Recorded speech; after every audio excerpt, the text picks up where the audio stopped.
Good post semi-sesquicentennial. Lynette loves that. She's like, what was it? Remember, I'm going to make you say it. What was it? I have Semi-annual sesquicentennial eve. I'm not going to try. Post semi-sesquicentennial. It's Monday. Let's go with that. Monday the 6th? 6th? Yeah, let's go with that. Monday the 6th here on WJOB. Chuck Pullen. Bob Starkey is riversiding in. Bob, are you there this morning? I'm here. You sound fantastic. It's semi-quincentennial. Well, it's post semi-sesquicentennial now. I think you can. Can you full screen him? Let's see if that works too. I've tried. I don't really know. Where's the button? Where's the button, Bob? Make him full screen. There's got to be. This is already full screen right here. Oh, that's weird. Okay. Hit control. Is it Bob? Is it control F8? F8 maybe. Google it. Google F8. That wasn't it. Control Alt Delete. No, don't. What is it? I'll ask Google. How do I full screen you? It's F11. Go back to it. Let's do it live. Let's do it. I know he's listening. Go back to it. Let's see. Is that it? F11, I think. It's not doing anything. Control F11. Yep, it's not doing anything. Command F11. Yeah, that's fine. It's fine. Okay, whatever. We'll figure it out. Good Monday morning.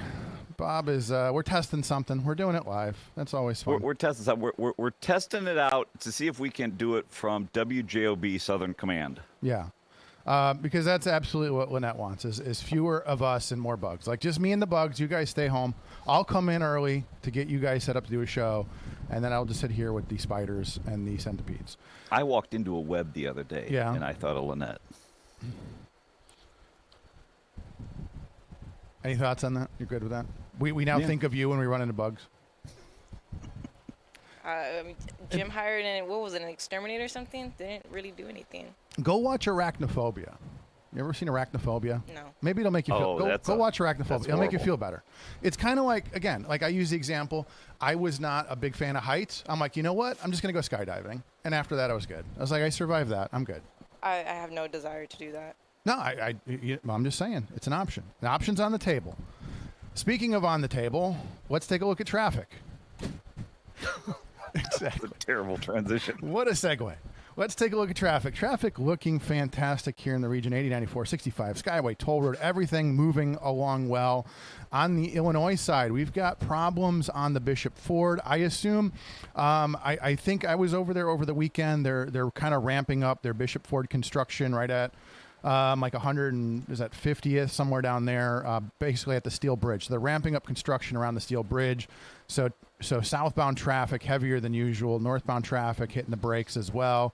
So basically, like Lansing, Calumet City up to the Steel Bridge, you're going to hit some traffic. But once you get through that little section, it looks like smooth sailing downtown. If you're in that area, let us know if there's anything going on. I think it's just usual construction.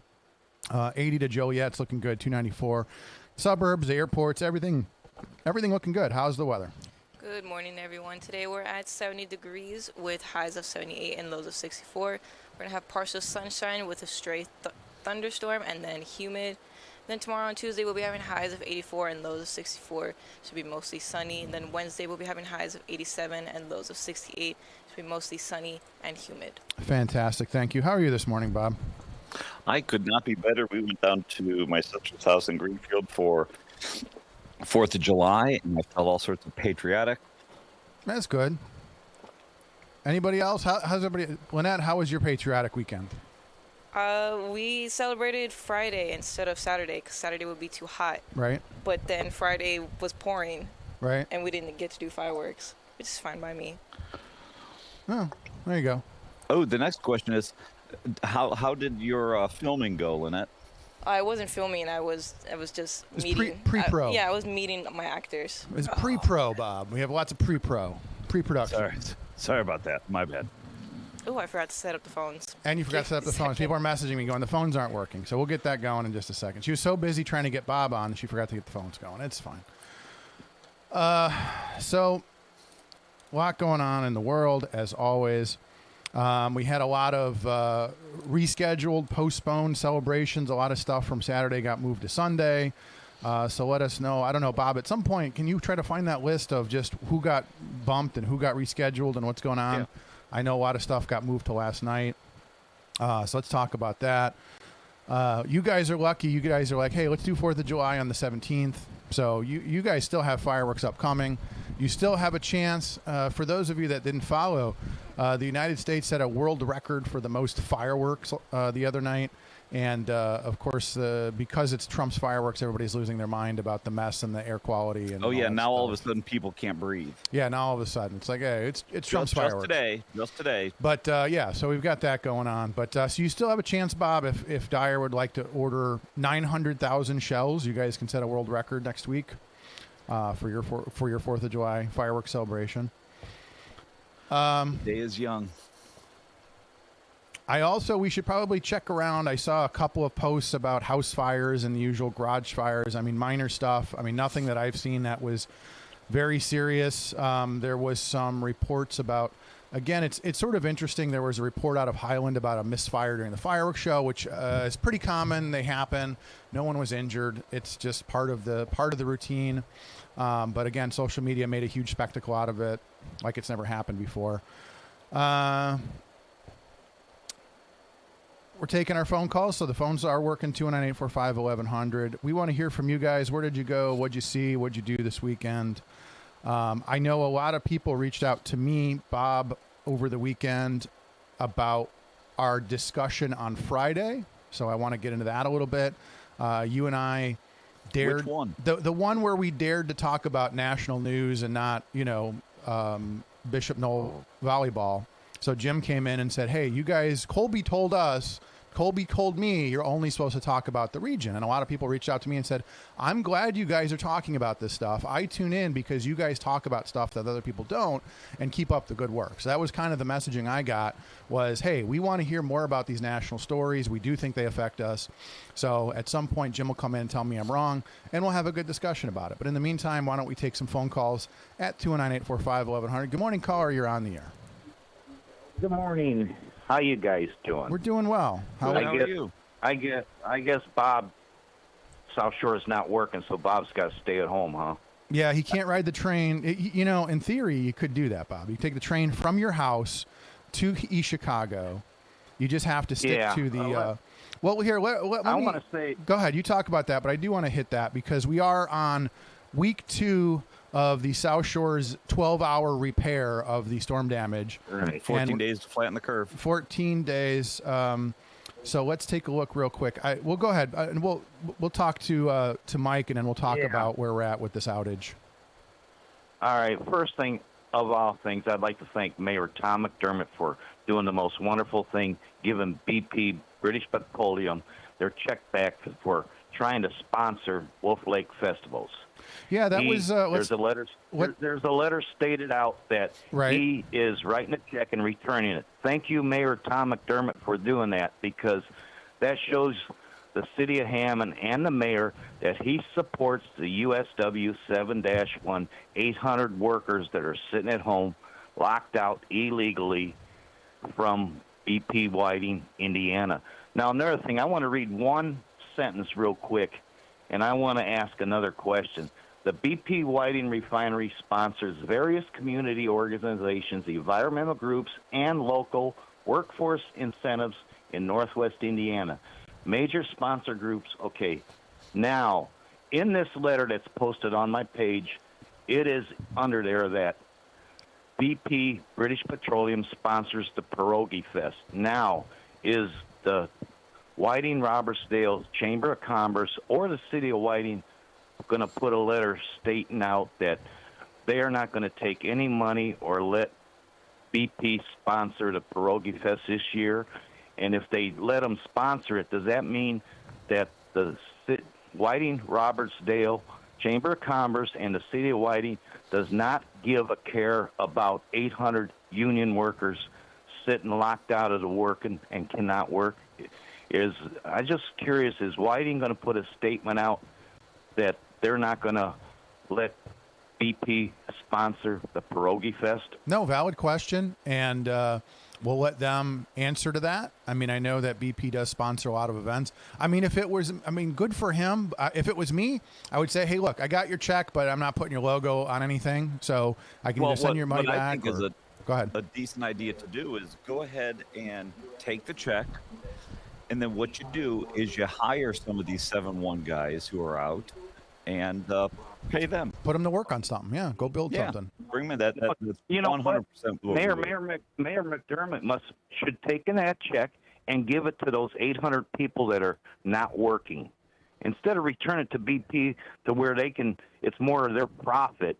Give that check to the 800 people that are sitting on a line that BP illegally locked out. That tells you, if somebody supports BP, that means they do not care a single penny, a single thought or a prayer or anything about 800 people are sitting out there and their families are suffering because of BP, British Petroleum, and Whiting, Indiana, But otherwise, the holiday, well, maybe, did your car get flooded, Bob, or you just can't get to the studio no more? No, really, we're trying something new. So, Mike, I actually did. So we had a few places. I actually drove. I was on the Bishop Ford Saturday morning at like 5 a.m, and I was pretty surprised to see it was an absolute lake, and then it actually got worse to the point that Bishop Ford was closed most of the day on Saturday. And of course, we can sit here and go, "Oh, it's climate change," or it's because they haven't cleaned the basins out on the Bishop Ford in 20 years. So, I mean, again, same idea. Blame climate change all you want, but the reality is that the Bishop Ford's been neglected for decades, and it happens every time it rains. So, yeah, lots of people. I saw the poor guy that you saw in the news with the Corvette. He was one of the guys that thought he'd float through the Bishop Ford. He did not make it, and several other cars got swamped out. I got lucky, just saw the middle lane and made my way through. But again, blame climate change all you want. You got to have catch basins on your highway. So sorry to those that lost their cars in the process. Well, I just wanted to bring up that point about British Petroleum deal, what's going on. But, I'm glad, it looks like he got 10 fingers. Bob, I haven't seen if he's got his 10 fingers, I don't know. Good. You only see, but everybody, thank you. I hope everybody enjoyed their 4th of July weekend, and now it's time to go back to work and pay taxes, and everybody just have a safe day. Thank you, everybody sir. Have a safe day. Appreciate it. Let's hit that real quick. The South Shore, they are on a weekend holiday schedule. Passengers are advised the South Shore will continue to operate Lakeshore Corridor and Monarch Corridor on a weekend holiday schedule. This is because of the June 24th freight train derailment. So it says, this is the update for today. Passengers are advised that the South Shore line will shift temporary busing substitution to be in effect between Hammond Gateway and East Chicago. So this is basically in effect. And again, like, why would you post this? I hate the way they do this. Let me find. That's not even right. Okay. So here's the one I was looking for. So they're adding, as of today, they're adding extra trains in order to supplement the weekend holiday train service. They're providing extra Monon corridor service beginning today. So essentially, they're telling you, drive to Dyer, park at Bob's house, and walk and take the Monon corridor is what they're essentially saying. Not saying that. They're absolutely not saying what's that. your address, Bob? Charge $10 to park in your house. Keep an eye on things. But so basically they're saying, best of luck. Just drive to Munster and take the train from there. They're going to run extra trains from Munster. They're continuing busing. I saw some pictures. It looks absolutely horrendous. Hopefully they'll fix it this week. Do you want to we got some more calls? No? Okay, good. So Bob, what else do you want to talk about today? What else is on your plate for today? Well, let's talk about Friday for a second. When folks were calling in talking about national news, and there's that debate of hey, you just keep talking. What are we supposed to be talking about? Local news, national news. Now, of course, over the weekend, as things happen, I think, okay, we should probably talk about the 4th of July mayhem in Gary and how there seems to be this, I don't know what you want to call it, a cultural divide between wanting to shoot people and not wanting to shoot people. So that's a pretty good local news. Or we could talk about the national news and how everybody thinks Trump's bad because he lit off a bunch of fireworks and now it's smoky out there. I don't know. Hey, I wasn't listening. Do that over again. No, I'm joking. I know what you're talking about. Okay, so were you talking about Jim? I unplugged. No, I wanted to full screen you. Now I'm back. Oh, am I full screen now? You are semi full screen. What button? It was function F11. Oh, okay. Yeah, it was like print screen, Control Alt F11. Okay, so what did you give me a recap, Bob? What did you just say? No, I was just saying, on Friday we were talking about it. Hey, do we talk about local news or do we talk about national news? There's probably some combination of both. So, locally over the weekend, Gary, Indiana turns into the OK Corral. And, do we talk about that or do we talk about how, Trump lit off fireworks and he's bad? And I think that was the point of Fridays is, hey, what's the job of WJOB? And if it's anything like politicking, you're not going to make everybody happy. So there's some people that we've got one guy in the chat, and forgive me, whoever, whenever we start doing news, he's like, I don't care about that. How's 30 and 41? So some people want hyper local news. And then there's the folks that say, why don't we move your studio to that building at 30 and 41? And you'll just sit there and every 5 minutes check in. 30, 41's fine. Just pan the camera out. Yeah, light's green. But let's get into that real quick because that is actually a serious news story that we should discuss. This comes to us from Region News Source. A 10-year-old boy was killed and at least 7 other people were wounded in 2 separate overnight shootings in Gary early Sunday morning. The incidents occurred within 15 minutes of each other, but emphasize they're unrelated. So there was the first shooting was reported at 12:34 a.m. at 19th and Hanley. Officers received multiple reports of gunfire. Dispatchers learned that multiple victims had already been taken, and investigators said 6 people were suffering from gunshot wounds, seeking treatment. 15 minutes later, officers were dispatched to the 200 block of Chase for another reported shooting. They learned that a 10-year-old boy and a 50-year-old man had been transported after being shot. The child was pronounced dead at the hospital. So again, not to make light of that as Bob did, but that is a serious issue that it's unfortunate because we have had a relatively good streak of, peace here in the region. But I don't know if you guys have seen these videos going viral in Chicago. There was all kinds of stuff going on Lakeshore Drive. And, it's unfortunate it happens. I was going to look for the latest count in Chicago. Let's see if we can find that. But yeah, again, that's unfortunately part of a holiday weekend is we're going to have shootings. And talk about cultural rot. That sentence even has to be used of, oh, well, it's a holiday weekend. That's going to happen. Well, people are going to shoot other people. That's just what we do in Gary, Indiana. Well, that's what we do everywhere. I'm looking for the usually it's top news here in Chicago. I was going to check that this morning and see where we're at. There was a stabbing on the Riverwalk. There was let's see.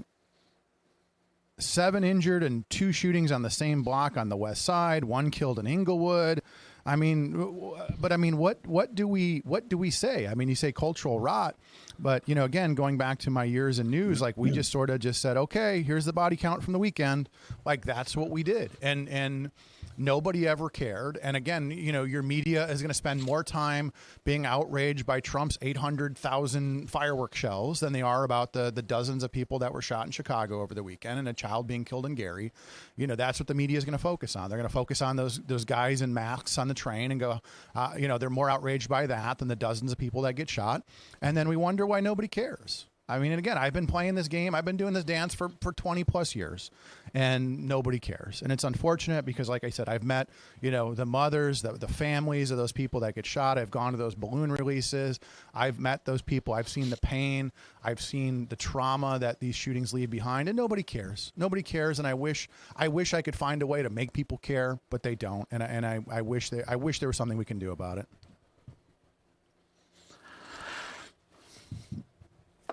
Yeah, I've got nothing to say. It's so disgusting that I don't know, and maybe maybe the conversation is better policing within the communities, and I don't even necessarily mean with police departments. I mean the actual communities policing themselves. If we tried defunding the police, maybe that will fix the problem. Maybe more social programs. Maybe we'll send more, we'll send more social workers out unarmed, and maybe that will fix the problem. I mean, that's the thing though, Bob. Like, again, I was driving through Chicago over the weekend. There were a half dozen state troopers at every L stop. There were cops everywhere. There were cops absolutely everywhere. Downtown, on nearly every corner. The horses were out, the bikes, the ATVs, everything they had. The helicopters were up and down the beaches. They were out in force. And they couldn't stop what was happening, because at the end of the day, have you seen some of these videos that have come out recently of people? I mean, I've been following some of these sort of viral Chicago pages, and the level of disrespect. These guys, I was watching a video the other day, and guys were basically just doing burnouts, doing donuts around the police and doing burnouts. And they're like, come get us, because there's 20 of us and 2 of you guys. We outnumber you. We don't respect you. And we're going to do burnouts, and we're going to mess with you guys. We're going to speed past you. And you're not going to, because we know you're not going to chase us. We know that you're not allowed to chase us. We know that you're not allowed to do your job. So we're going to mess with you. We're going to make a TikTok of us, doing burnouts in front of you, and you can't do anything about it. And again, we can sit here and say it's a policing issue. That, to me, that's a failure of government.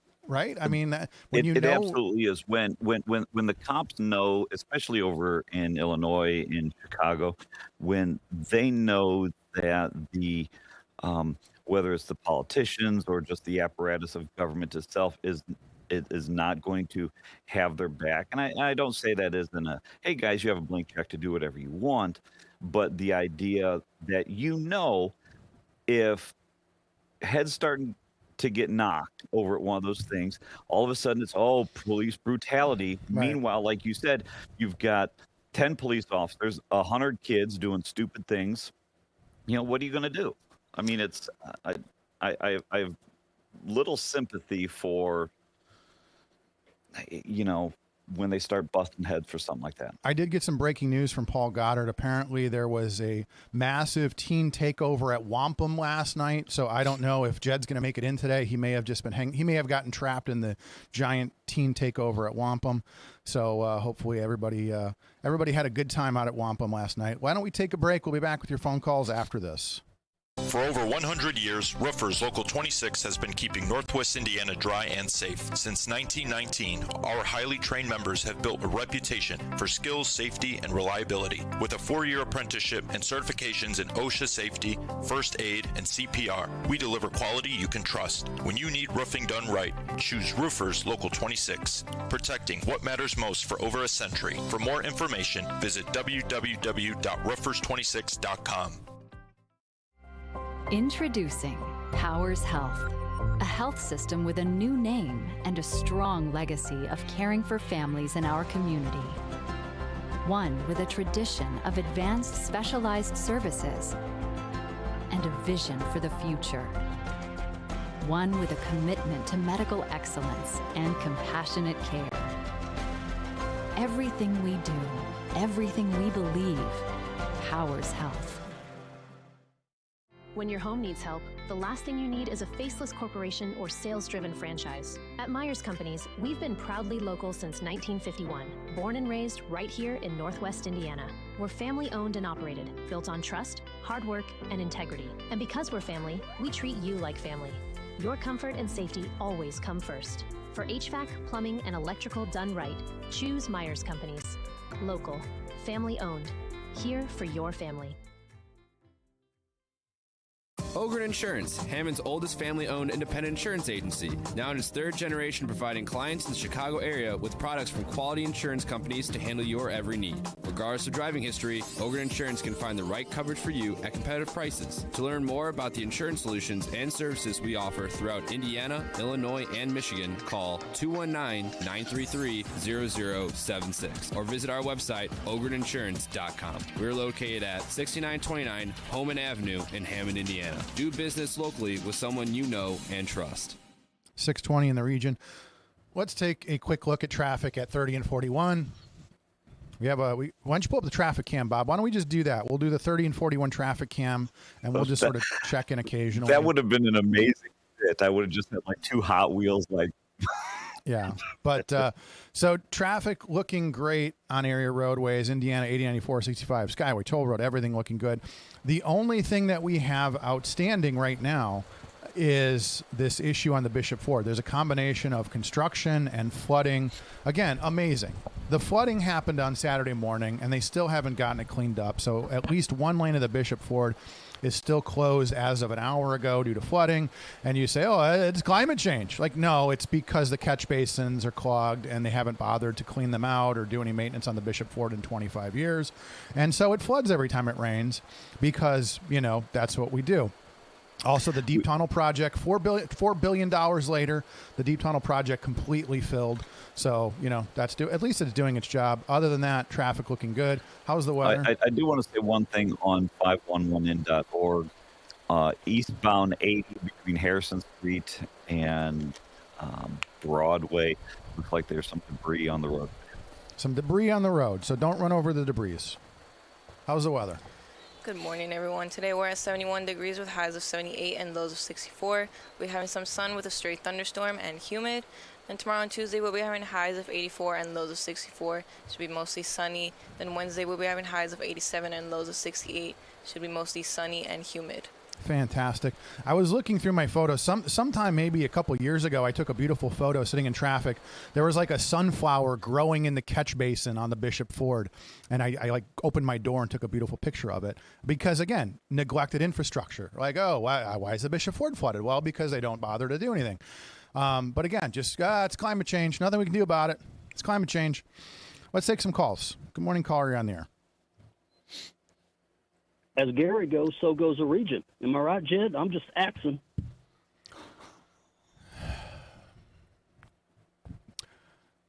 Well, I mean, I don't know. What do we say? I mean, obviously, we can say that things are getting better in Gary from an infrastructure, from a perspective of leadership, but it's an unfortunate part of society that, when you're out late, stuff happens.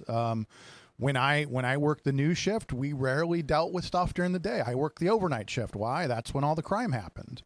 So if you're asking me, go to bed early. You'll be fine. But Chuck, what's your level of disdain for McDermott?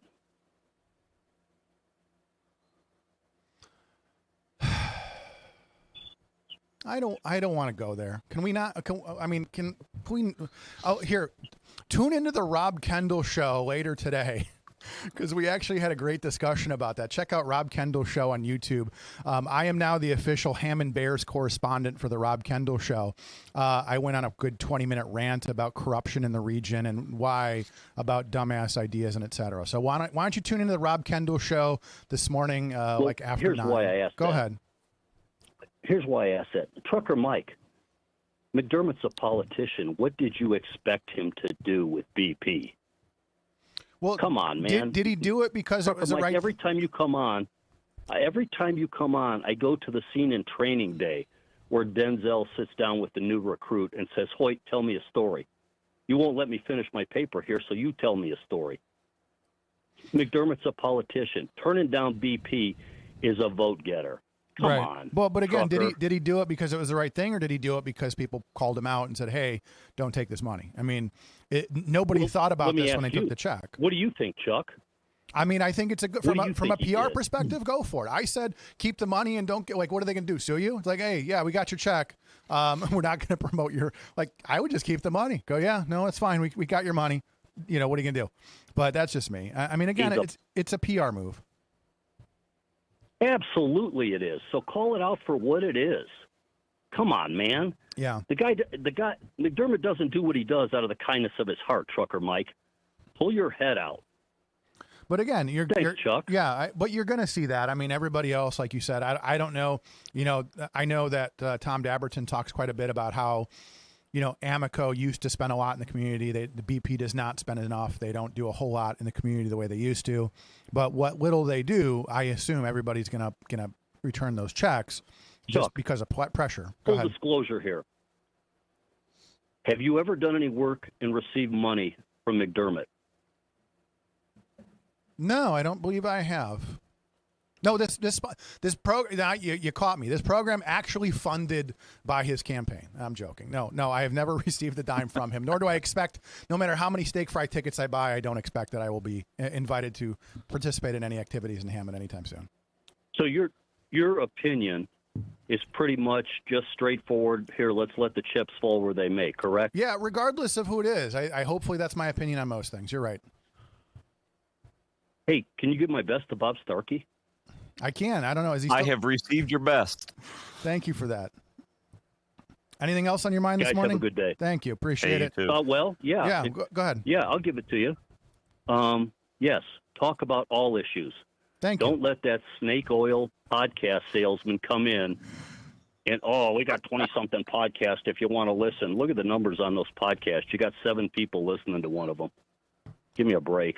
But you stole all the money from all the local high schools. Don't start. Jeez, what more do you want? No, there is a value there. There is a value there. Again, I'm not a sports guy, but there is a value there. My son played football for Central for a season, and I get, having had a glimpse of how that works, I can see the value there for, these young athletes to get that exposure. So it's not my cup of tea, but there's a value for people out there to get that exposure, and I appreciate it. And where does that money come from for those high school podcasts?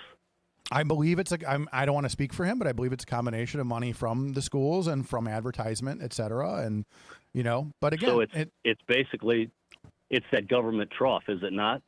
I'm not. He will probably stop in at some point, and he can comment on that if he wants. But I don't know, so I'm not going to speculate. But he's welcome to speak on that. Would you say that money from the schools is from the never-ending government trough to pay for these podcasts? Like Chuck, I'm not a sports guy. You've seen what I look like, so I just know it's a big draw. Look, we all have our place in the world. My place is to come in on Mondays and talk about stuff that nobody else wants to talk about. That's my place, and I'm happy. I want to stay in my lane. So. Okay, I appreciate go ahead. And one more. Hey, Jamie, good morning. Uh-oh.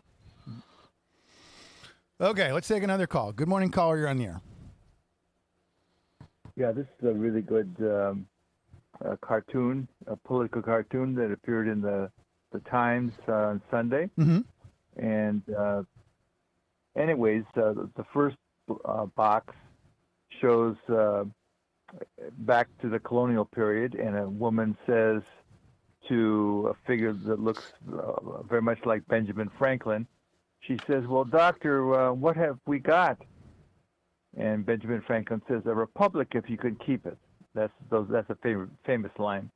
Next box shows Mom Donnie, the commie mayor of New York City, and he's standing before the audience. And he says, from each according to his ability, to each according to his need. Of course, that's a standard communist line.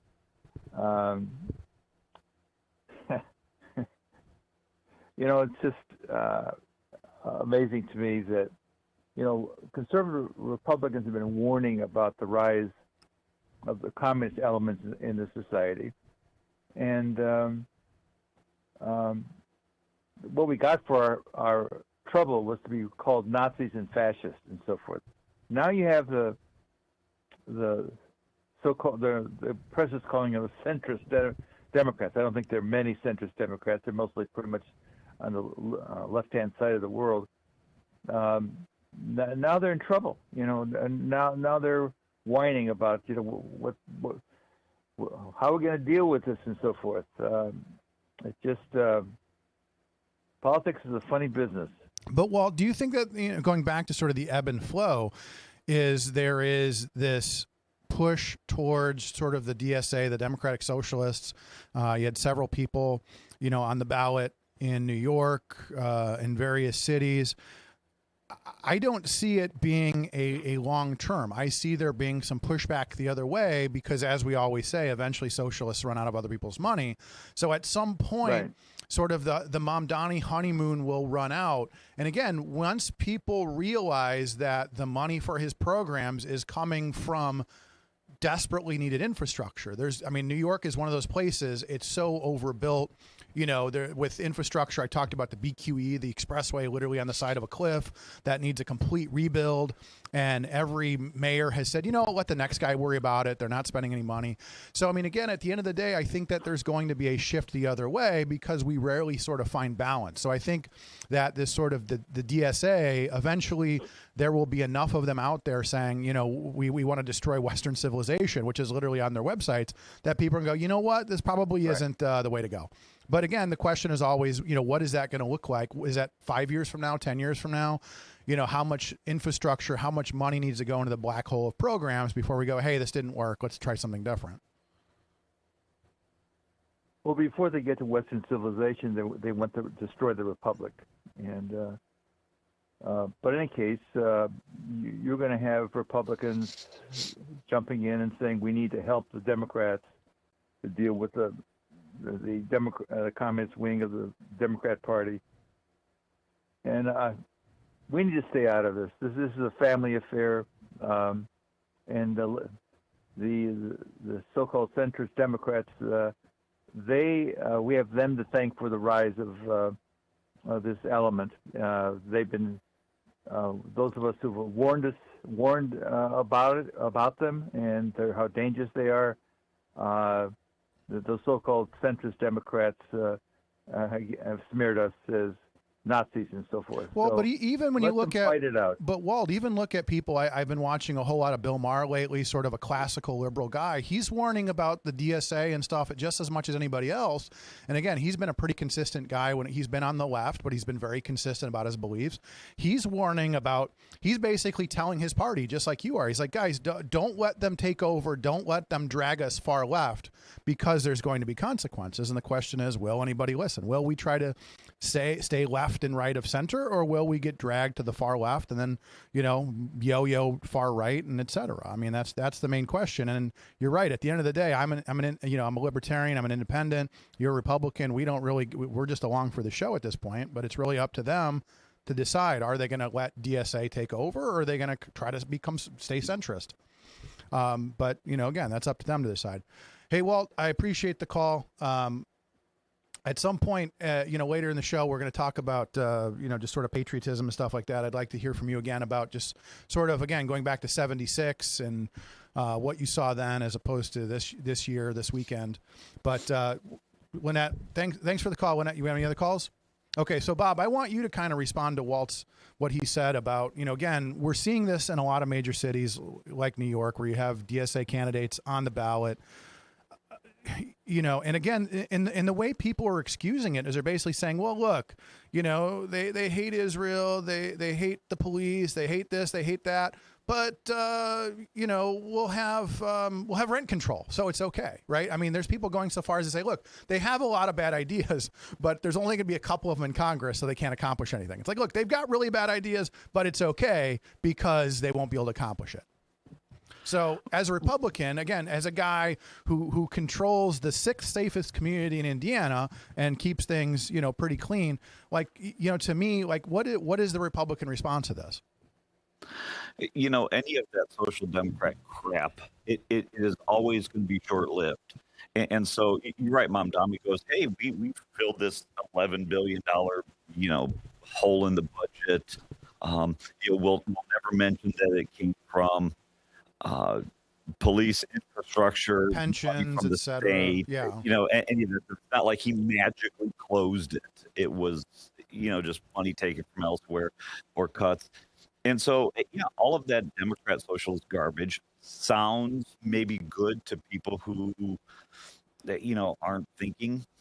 And sure, for a while, yes, there will be rent controls, and all of a sudden rent will be frozen, and for a year or two or some period of time, it'll be great for some folks. But then when they realize that, hey, because rent is frozen, but the world has not been frozen, these landlords aren't going to put the money back into the apartments, and then all of a sudden it's, all these landlords are bad, they're making us live in slums. And then the government's going to have to come take it over because we can't have all these unhoused people. And it's a slippery slope. And but to your last point, it is bad for a lot of the country to say, well, yeah, there's only a few of them. Let New York burn, because what's going to happen is in that intervening time where it looks good, I think we've seen it in New York and Minnesota and some of these other places, California certainly, folks are going to say, hey, look at the good things that's happened over there. And well, but again, and people say, how does it affect you? I said, well, I live in a community that's doubled in size because of the failures of the city of Chicago and the state of Illinois.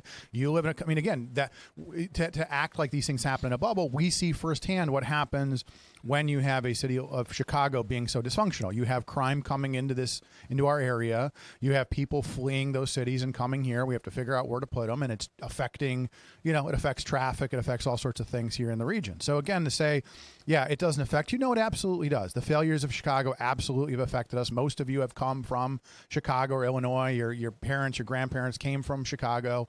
And so it absolutely affects us, and it has long-term consequences for everybody. Let's take a break. We'll be back with more of your phone calls and more after this.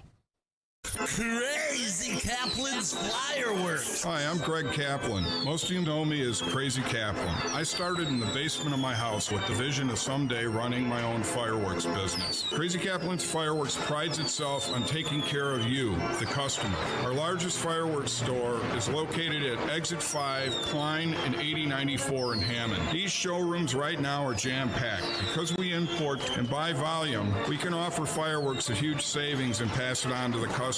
Our selection will blow you away. As the saying goes, stack 'em deep, sell 'em cheap. Just like Papa Sam used to say, make the customer happy. The best selection of rockets, mortar shells, aerials, firecrackers, fountains, and family assortments. Come see us at Crazy Kaplan's Fireworks. We promise to make you our next #1 customer. Crazy Kaplan's Fireworks. Need clean energy without the junk? I'm Jim Deedlow. I used to live on burgers, football, basketball, baseball. Now I'm gluten-free and more into biking, golf, and yoga. But I still need energy. That's why I love Paradise. Developed by Emily D. Edwards right here in Cherville. My favorite is Paradise Packs Strawberry with gluten-free pretzels. Find it soon at Strachan Van Til or at spreadparadise.com. Fox Point bursts with free concerts throughout July. Our Wednesday night concert series features Hairbangers Ball, Hello Weekend, All-American Throwbacks, and Keith Jackson and the Triple Dose Band. Enjoy the Northwest Indiana Symphony Orchestra on Friday, July 17th, and come back for Marrakesh Express and Echoes of Pompeii on Friday, July 31st. Fox Point in Lansing, Illinois is just minutes from I-8094 and parking is free. Visit foxpoint.org for our full schedule. That's point with an E, foxpoint.org. Let's do a quick check of 30 and 41. Bob, we have any updates? Everything good there still? Still good. Still good? Okay, 30 and 41 is good. Now we can move back to doing actual stuff. As I mentioned earlier, traffic looking good all around the region. The only thing to be aware of is Bishop Ford apparently still having flood problems 2 days later, because that's what happens when you don't maintain your infrastructure. When you move money from infrastructure to programs, then your infrastructure starts to crumble and flood every time it rains. So inbound Bishop Ford still slow because of flooding, outbound because of the construction. Other than that, things looking good. A little slowdown in Dan Ryan into downtown. Other than that, traffic looking good all around the Chicagoland area. Lynette, how's the weather? Oh, you gotta, yeah. We want to do it more often so he doesn't yell at us. Go ahead. Good morning, everyone. Today we're at 71 degrees with highs of 78 and lows of 64. We're having some sun with a stray thunderstorm and then humid. Tomorrow on Tuesday we'll be having highs of 84 and lows of 64. Should be mostly sunny. Then Wednesday we'll be having highs of 87 and lows of 68. Should be mostly sunny and humid. Fantastic. Thank you. Got any calls? We do not. We do not. Okay, so Bob, I want to bring up something else that came up over the weekend. This is probably one of the few things that you and I kind of got into it before in the past, and that has to do with flock cameras. Did you see anything about this? Sort of the backlash? Yeah. Isn't there someone going around damaging them? Oh, there's lots of people doing that all over the country. So as I've said from the beginning, and this is something we've been talking about this here in the region for years and years now, that I understand the value of these cameras. I get the idea of having, as originally was called like the BlueNet system in Hammond. And then, a lot of communities started getting LPRs. That was traditionally, we called them LPRs. Now they're, branded as flock cameras. So essentially just kind of, can you give people just sort of an overview of like how, like in the town of Dyer, how you guys use those? So we have a handful of the LPR readers. We've got one on the south end of town, one at the whenever I leave my house, one I go on right 30, past that one. So thanks for that. and I think we've got one other place. Sorry, I lost No, that's my okay. ears. And so what they do is every car that goes by, it reads the license plate. It bounces that information off of a database, and if there's a license plate that is flagged, our guys are notified. It has been extremely helpful because what happens is all of the bad actors are fleeing, attempting to get back to Illinois. And for all of those anecdotal reasons that we talk about where, hey, they're not being chased into Illinois, they're not being arrested in Illinois, they're not being prosecuted. It's like the land of freedom as soon as you can cross there. And so we have a lot of that going from point A to point B, going through Dyer because, again, geographically challenged. So we've used that before. Stolen cars. There's all sorts of things you can flag license plates for. I don't know all of the things that our police department does, but we've not had any I'll say social complaints over it. So far the good seems to outweigh all of I guess whatever the internet might say is, this is bad. These aren't cameras that track speed. These aren't cameras that are looking into your backyard. So, but again, so you're using sort of a basic LPR camera, which, yes, as you said, so this is, for instance, you talking about the backlash. This is from the ACLU last week. They said automatic license plate readers track every move and funnel our personal information into an enormous database that police can access to spy on us without warrant. Surveillance company Flock is the largest provider of these cameras. It's time to get them out of our communities. So one of the arguments is, and this goes back to, again, I've been on these airways long enough. We talked about NSA and, all that sort of thing, like the idea of databasing information. One of the original arguments of this was that this company Flock gets data from you because you put up these cameras. They get data from you, which they can then share. So for instance, they share it with repo men and stuff like that. So the repo men can basically buy into the database and use that. And a lot of, if you look now, a lot of these, the repo tow trucks, they all have LPRs on them. When you go to the airports, for instance, they have LPRs. I mean, I saw it the other day when I was at the airport. They have LPRs that drive through the airport, and they'll boot you if you have, 3 tickets in the city of Chicago. I've seen them. There's one in the Tri-Town area that is on a tan, like early 2000s model Impala, and you can see them just on the front and on the back. And I've seen them at Jewel and Dyer. Right, and but this is all they do though. They basically they get they get a cut. So you've got people that just drive around all day with LPRs, and they look for cars that need to be repoed. And so again, you can say, well, that's a valid. They didn't pay their bill; they should have their car repoed. There were people years ago that talked about how even I guess ICE had access to this information, and there was this question, and this becomes sort of me from the libertarian perspective of, I understand the value, but I have concerns anytime you're creating these databases. Also, when now you have a private company creating a database. But, so again, that's my concern. And we know, like, for instance, I've heard stories about people, police officers using the Spillman, for instance. The police officers have Spillman. They've used it to look up data on, ex-girlfriends, ex-wives, whatever. We've had people say that the NSA, goes through people's, people that they know they go through their emails.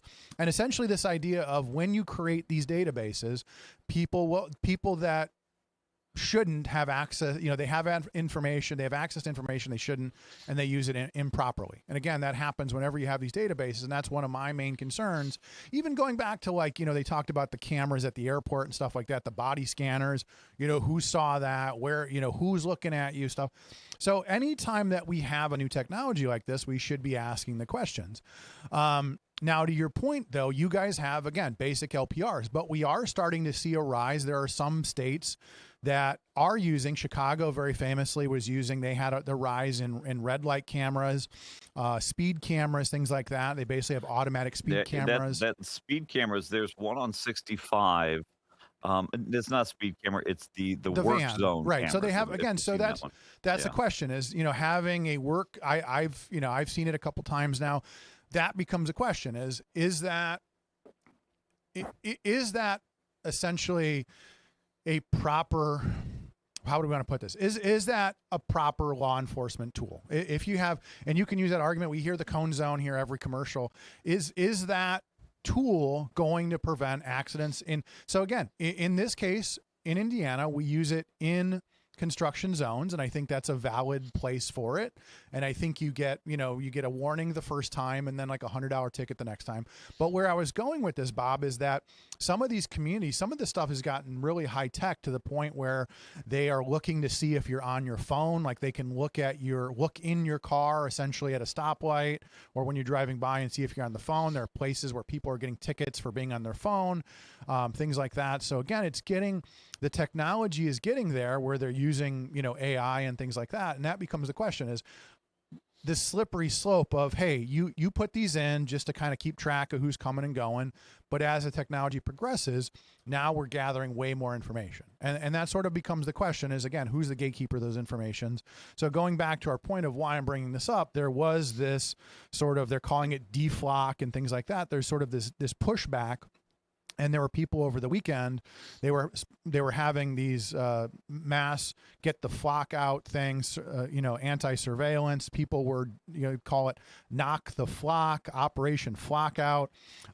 People were going around and damaging these cameras. And there was one guy, and I think it was Virginia, he had taken out like 13 of these before he finally got caught. So there is this pushback where people are going around in their communities and they're, spraying silly string, they're cutting them down and things like that because there's this question of what's the data being used for. So, go ahead. You do bring up an interesting point about, where does that data go? Ours is not some all surveillance system, though it does tie into, if I'm not mistaken, the greater Lake County network that we have. I think you said, what was it? The Blue Shield. Well, the Blue Net, yeah, it was originally called. Right. So that'd be interesting to see, and I suppose that would just be a walk in a trail between, okay, where does this data go? And because there's value in data, there just is, for the same reason that there's cookies when you go on the internet. People want that type of information. It'd be interesting to know if this particular program, sold that data. Well, it's also interesting. One of the things looking at these Facebook pages is that now you're saying that these LPR cameras basically just record license plates, but there's been a lot of viral videos and pictures of them putting up LPRs like on bike trails. And so the question becomes, and again, I don't know. And if somebody does know that wants to chime in on that, why are we seeing what is the advantage of putting an LPR on a bike trail if all it's doing is reading a light? Right. No, but I mean, again, does it provide some function where if it detects a license plate, the police get an alert, hey, there's a car on the bike trail? I don't know, but it's an interesting question is if all these things are doing is reading license plates, why are you putting them on bike trails? Right. I mean, again, that's an interesting thing I'd love to find out more about. Well, and let's talk about cameras for a second.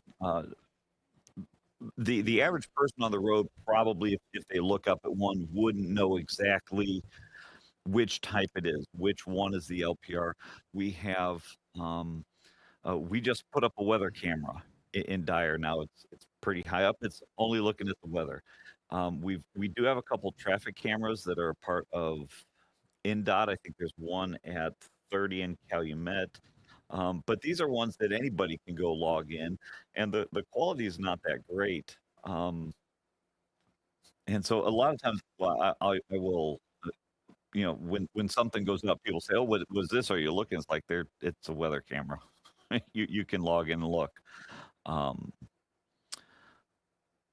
Yeah, so I would. My knee jerk reaction is not for Dyer, but for some of these other places where the guy goes around and he knocks out 13 of them. They've got 20 in stock. They're just going to You're put just going to two put it up back in up each again. direction now. Right. Well, but also, this goes to a bigger conversation here in the region. A certain city was giving away free Ring doorbells a few years ago. And so I started asking the question again. I go back to the idea that there's no free lunch in the world. So when you're giving away quote unquote free Ring doorbells, what is that doing? And as it turns out that those Ring doorbells, obviously that goes into a database and that police have access to that. And a lot of people might say, and most people would say, I'm good with that. I'm not doing anything wrong. I am good with, a camera on my doorstep, recording my neighborhood, keeping track of things. And so if you're one of those people, great. But the question becomes, again, who has access to that data? And ultimately, when you have databases, who has access and how do we know that they're not using them improperly?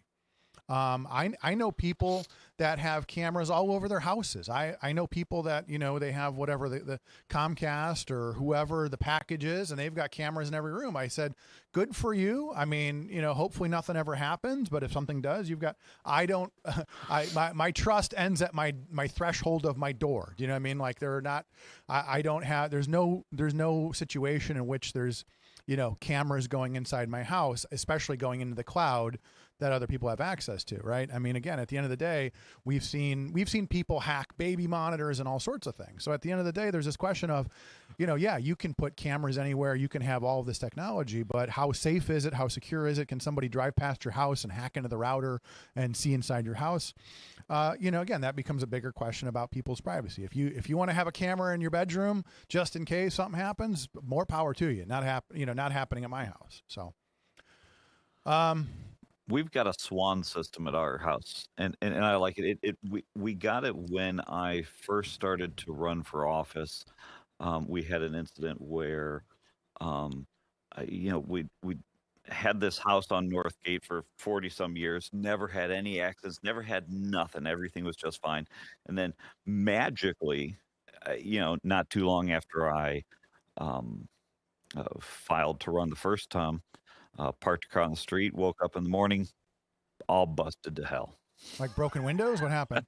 Oh, someone just plowed into the side of it and took off. And but it's not an area where that happens. I can say ever. You called that the SWAN system? Yeah. You need the geese system. You need to put geese in your front yard because they will keep you absolutely much safer than swans will. Much safer. But, I tend to use it for, honestly, half the time being lazy. Hey, I heard a noise outside. You take a look at it. We do a Ring camera, which I wish maybe after break I'll come up with some. So I've had a Ring camera for a while. They've just switched to some AI mode, which now instead of just saying person at the door, yes, after break I'll bring some of these up. I've not seen that yet. It's incredible. But, yes. But so that becomes the question is, you signed up you bought a Ring with a certain expectation of here's what it does. And, buried in the fine print of the agreements that nobody reads, like what else did we agree to? Right. I mean, at the end of the day, what else did we agree to when you installed that Ring doorbell or when your town installed that flock camera? What did you agree? What data did you agree to share and who has access to it? So, but why don't we do this? Why don't we just we'll take a break a little bit early and then we'll get back to your calls and we'll check again on traffic at 30 and 41. Just make sure things still cool over there. We'll be back with more after this. The best just got better. Tech Credit Union is proud to celebrate being recognized with Best of the Region, Best CEO, and Best Banker. To celebrate, we're offering 3 special CD offers with rates up to 4.5% APY for a limited time. Visit techcu.org or stop by your nearest Tech Credit Union branch or call 800-276-8324 to learn more. Tech Credit Union, the better option for people and communities we serve. Member NCUA. Minimum deposit required. Offer subject to change. Visit techcu.org for complete details. Head on over to St. George Greek Orthodox Church in Cherville for Greek Fest 2026 on July 16th through 19th. Come and enjoy the Greek experience with delicious foods like lamb, shish kebab, Greek chicken, spanakopita, and many desserts, including our delicious loukimades. Check out our drive-through options. We offer free admission, music, dancing, and a $14,000 raffle. Located at 528 West 77th Avenue in Cherville. For more information, contact the church office at 219-322-6165. Life's biggest challenges don't come with a warning. When legal issues arise, whether it's a car accident, personal injury, criminal charge, or representing you before municipal boards, you need a trusted advocate on your side. At Westland & Bennett, we listen first because your story matters. We provide strategic, personalized legal solutions to protect your rights, your freedom, and your future. Peace of mind starts with a conversation. Call 219-440-7550 today for a free consultation. I'm a victim of being ran over by a semi while I was flagging. The person wasn't paying attention and they hit me with their vehicle. I seen a accident where we were the first people to walk up, and that picture will never leave my mind. I've seen people get hit before. It's been horrible. Construction zones on roadways and bridges are more than just cones and equipment. They're the workplace for thousands of dedicated union laborers. Everybody has a family that they need to get back home to, so please just pay attention to us out here while we're working. We all have family, and I know it's a pain in the ass, but we're trying to make the roads better for y'all. We're doing this for everyone. We're hardworking Hoosiers, just like you, and we all want to make it home safely. People would just take a couple seconds to pay attention. Be aware where we're at, where the cone zones are at. We're all in this together, and we're all just trying to be safe. This is Brian Short, business manager for the Indiana Laborers District Council. Everyone deserves a safe place to work. Do your part in the cone zone. Slow down, save a life. We're all in this together. A message from Laborers International Union of North America and affiliated locals. Hey, it's 7:01 in the region. You're listening to AM 1230, 104.7 FM in beautiful Hammond, Indiana. Let's take a look at traffic. 30 and 41, Bob. We have any updates? Still going good. Still good? Perfect. Thank you. Now we can get to the rest of the traffic. Here in Indiana, everything looking good. 80, 94, 65 Skyway Toll Road on the Illinois side. We've still got flooding on the right lane of the Bishop Ford, so you can have a slowdown inbound Bishop Ford at 130th, outbound also slow due to the construction. There's a report of an accident at 95th at the merger, as we used to say, at the merger of Bishop Ford and 57, so keep an eye on that. Not causing any slowdowns at the moment. You got the usual slowdown, Dan Ryan into the circle. Other than that, traffic in Illinois, 80 out to Joliet, 294 going out to the airports, everything else looking good. How about traffic? How about weather?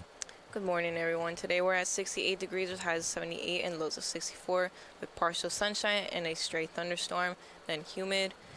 Tomorrow on Tuesday, we'll be having highs of 84 and lows of 64. Should be mostly sunny. Then Wednesday, we'll be having highs of 87 and lows of 68. Should be mostly sunny and humid.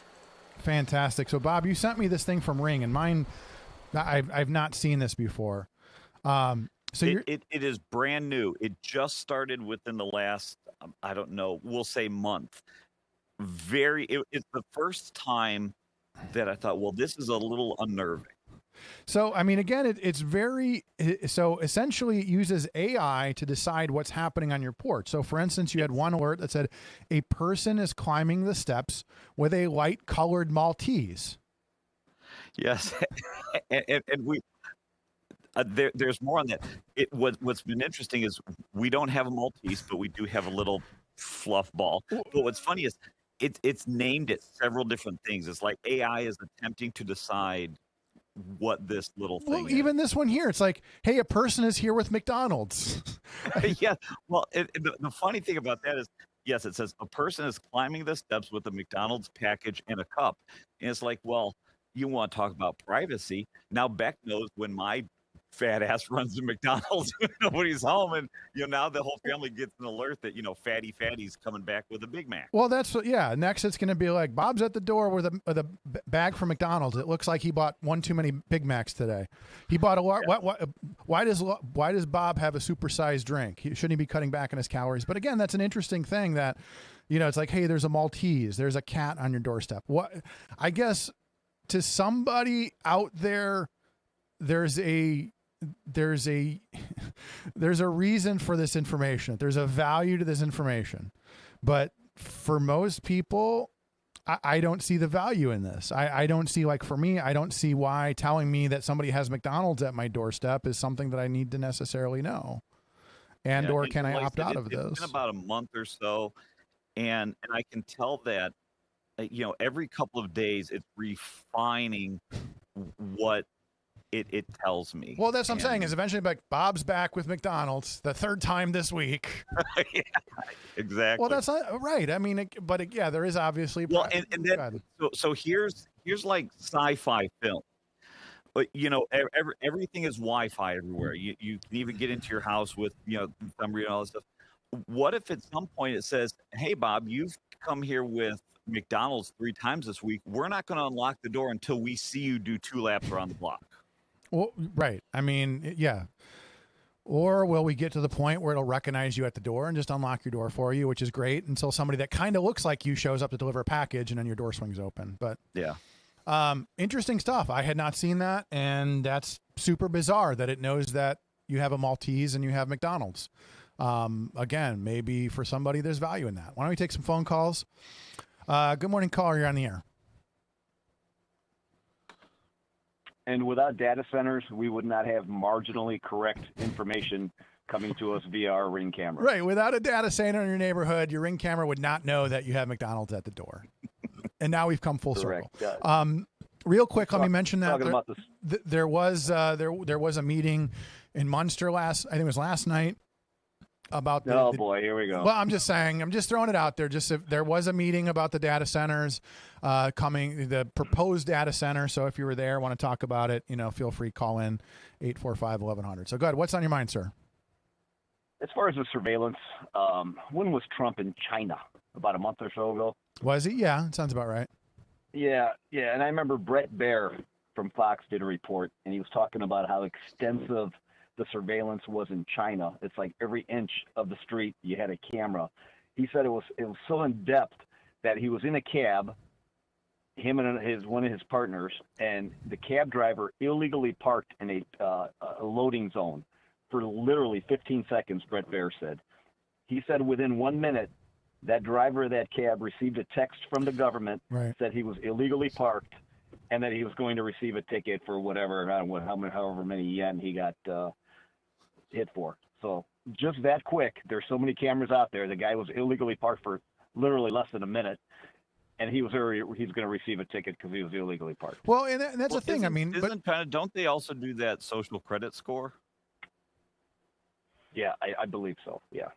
Right. So, but again, somebody like Bob would say, hey, I would never do anything like that in Dyer, but there are people in New York or California that go, well, what a great idea. I can't wait to implement that. I mean, closer to home during COVID, I know Crown Point had toyed with the idea of doing the facial recognition around the square. So remember, let's remind people about this. I bought about a dozen copies in 1984, and I was about to start shipping them to the Crown Point City Council when they changed their mind on that, because they said, yeah, we're going to get facial recognition cameras that have, the ability to do heat signatures and all these things to keep people from gathering.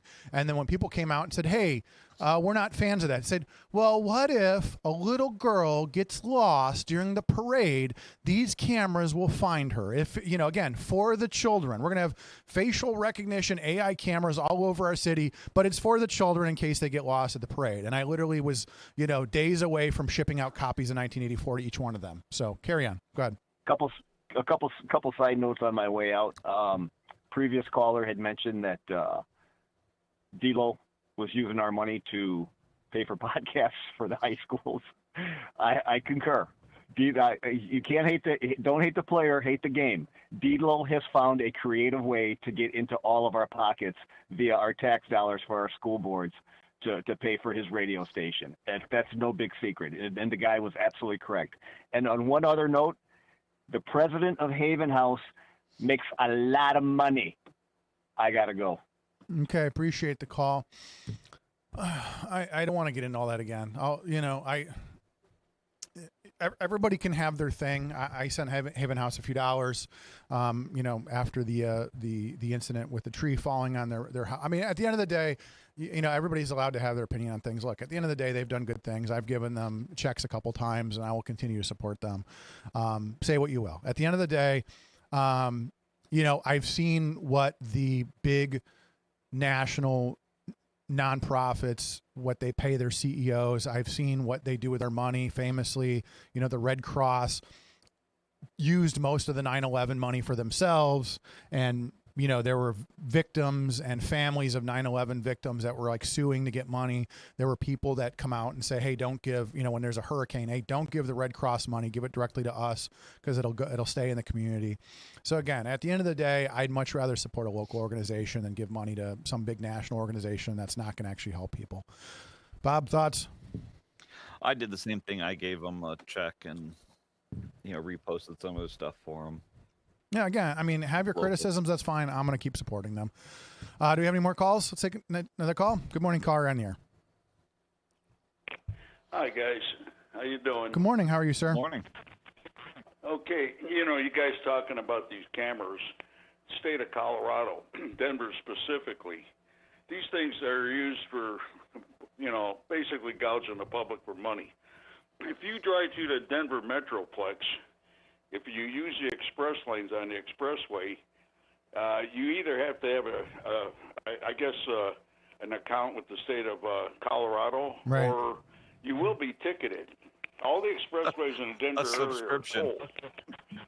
Yeah, and there's camera monitoring. Now, I don't know how it works for Denver residents, but if you're out of state, it seems like every time I go through that state, I get a ticket. And I remember we got a ticket one time. We were running late to the airport. I had a rental, wanted to drop it off. I took a wrong turn, was headed in the wrong direction, went back through the Metroplex. I didn't want to take the toll road, but it was the quickest way to get there. It was light traffic. I got on the toll road, came home. About a month or two later, I get a $100 ticket for merging onto I crossed the white line, merging onto the toll road too soon. And there's not a lot of signage. If you drive through the Denver Metroplex, those express lanes are all toll. And you better know that, or you're going to get yourself hammered pretty well. It doesn't do a lot for the tourist business. Right. So, I mean, here, even in Illinois, they're talking about the largest toll increase in history. There's talk about Mayor Johnson's reviving the idea of the downtown tax. There are places, I want to say it's Virginia, where essentially, I mean, imagine even going back to this idea that you can use, like, so for instance, if you're a single driver, you can use the HOV lane and pay essentially an extra fee. So like if I'm sitting in traffic, I go, hey, I can afford to take the special lane. So I'm not late to work. I can afford it. So I'm going to use the special lane. So again, things like that, ideas where like, hey, if you can afford it, you can skip traffic. You just got to pay like an extra $10 toll or something like that. Those are the ideas that eventually somebody's going to come up and say, hey, yeah, you can either use the normal lanes on the right, or you can pay $10 extra and use the lane on the left. And, get there quicker because you can afford it. So, I mean, I expect that we're going to see more of that. The entire metroplex around Denver, it being a Democratic state, is toll. Now I know Braun's talked about turning our interstates in Indiana here into toll. I don't know. I know Illinois, going through there, it's open toll. You just get an account with the state. They read your plate. They charge your credit card. But this is becoming more and more common. And like I said, they're using it for everything. And places, Democratic states like Illinois and Colorado, well, you got the speed cameras and light cameras in Illinois, with the 2-second yellow lights. And they just love this for raising revenue. And it's not for the safety of the children. You know it, I know it, everybody knows it. They're hurting for money. Now, the state of Colorado, they're really, I would feel, doing a number on their tourist business by doing this kind of thing. because people don't really appreciate getting $100, $150, $200 tickets just driving through the state.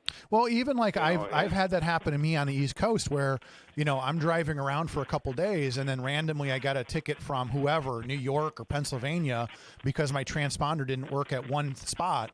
And it's like, hey, I went through, 10 toll booths, but this one spot it didn't work in. So here's a $100 ticket. It's like, wait a second. No, look at the history here. It worked everywhere else but this one spot, and now you're going to try to find me. So again, the technology isn't perfect, but. Well, yeah, I did get a ticket like that in Colorado one time when you still had toll booths. There was construction and the booth was out of commission. Everybody was just blowing through the toll booth, so I thought I could do the same thing, and I got an out-of-state plate, so guess what? Another ticket. Right. But, yeah, I know what you're saying. And with these cameras now, anybody who thinks that these politicians are going to use these, once they see the kind of cash people are raising with these things, they're going to have cameras, the yin-yang, It's stepping off the curb at the wrong spot, jaywalking, you name it. You will, and then with facial recognition, God help us. Well, and that's the point, is that right? I mean, again, like for instance, what the town of Dye or anybody like that, you have a basic LPR system and that's fine. But there are people out there, like you said, that will look at this as revenue generation. You can always tell, like in Chicago, when you're driving down the street and all of a sudden everybody's slamming on their brakes in front of you, you know that you're about to go into a speed zone. What does everybody do? They slow down from 50 down to 20. They crawl through the speed zone camera, and then they speed back up again. What does it accomplish? Nothing really. Everybody slows down for half a block because they know where it is, and they speed up again. It doesn't solve anything. It's not for safety. It's a revenue generator because for people that don't know any better. Yeah, if you ever go on the boulevard going in, it's crossing into Illinois or Chicago there, that thing's lighting up. It's like it's almost like a strobe light. No, I work in Greektown, and one of them malfunctioned recently, and it looked like there was a disco on Halstead Street. The thing was just going off like crazy, and I'm like, either everybody's getting a ticket or the thing's just gone haywire. But again, same idea. You know that one of those CEOs went to jail for that whole scheme, the red light cameras in Chicago, because again they looked at it as this huge revenue generation, and like you said, they shortened the yellow to generate more revenue, and it didn't help. It didn't solve anything. And there's some studies that said it prevented. Some studies said it prevented crashes, and some studies says it caused more crashes because everybody was slamming on the brakes to not get a ticket. So it had the opposite effect. At the same time, they've got those all over the place in Chicago. They take down ShotSpotter that actually saves people's lives. Right. Go figure. Right. Same idea. All right. Okay. Hey, appreciate the guys. call. Take care. We got anybody else? Got more calls? Okay, let's take them. Good morning, caller. You're on the air. Good morning. Good morning. About the ring cameras. Yeah. I've got ring system for about 7 years, and it was about 45 days ago I got a message on my Ring app that you could opt in or opt out of the AI on any or all of your cameras. So okay. You do have a choice. But beyond that, all of this proliferation of cameras here, cameras there, if you look at the Bill of Rights, are we not supposed to be protected to be able to pursue life, liberty, and the pursuit of happiness? How can you do that if you're being watched everywhere you turn, everywhere you look? Well, again, right. I'm like you. I'm a libertarian. I don't want everybody knowing what I'm doing every single minute of every single day. What do you say to these people that say, well, if you're, what's the argument against it? What does everybody say to you? Well, if you're not doing anything wrong, right? If you're not doing anything wrong, who cares until the time comes, like the previous callers were saying, you're getting a ticket for stopping for pulling over in a unloading zone or crossing a white line because you're from out of town and don't know the traffic patterns. So again, it's like one of those, well, if you're not doing anything wrong, eventually it becomes everybody that's, jaywalking or crossing a white line gets a $100 ticket. And that's what I look at as a slippery slope. Again, going back to even who has access to these databases, who has access, are they using them improperly? And now you've got, again, going back to what Bob sent me with his Ring camera, it basically knows who's coming and going from your house 24/7. Some people might see a value in that. Some of us are like, hey, I don't need to know that somebody has a McDonald's bag at my porch. Yeah, exactly. But I would tell Bob, look at his settings. He should be able to go in there and shut some of that, if not all of it, off if he doesn't want it. The only thing, I've got 8 cameras around my property, and the only one I have that's set up for AI is the doorbell camera. Other than that, it tells me there's somebody there. I can open the camera up and look. It records it. But as far as, you're talking about Orwellian 1984, well, I'm in the security business. I deal a lot with those government organizations that have letters. Mm-hmm. And whenever you go, something that 99% of the people don't know, when you go into a federal building, you're walking through those front doors, and you see what seems to be return air vents that are supposed to equalize pressure between the doors. That actually is used to, every time the door is open, it blows RFID tags smaller than a human hair, which some of catch onto your clothing, and they can track you while you're walking through any federal building. Wow, So I've never heard that. If you think that 1984 isn't here, it's been here for 5 years. Well, even going back to, there were some people that talked about the idea that some of the big box stores, essentially when you walk in the door, I mean, again, the casinos have used this for years, and now even the big box stores essentially have a system where you have AI cameras. They do facial recognition when you walk in. They can basically track you around whatever you do at the, but so again, this becomes a question is, should a private business have the ability to do such things? And again, where is that information being databased? Who's got that data?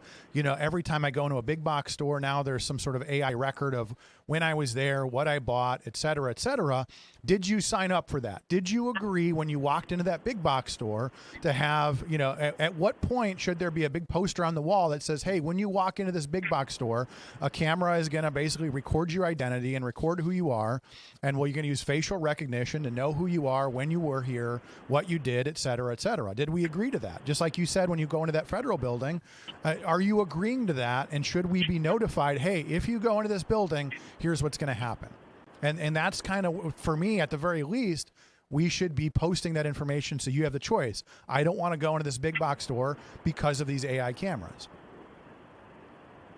Exactly. Let alone, who are they? They're making money by selling that data. Right. To data brokers. So we know that, again, going back to those big box stores, we know that they're using a lot of data. They're doing a lot of data mining for targeted advertisement. So the idea is they use AI.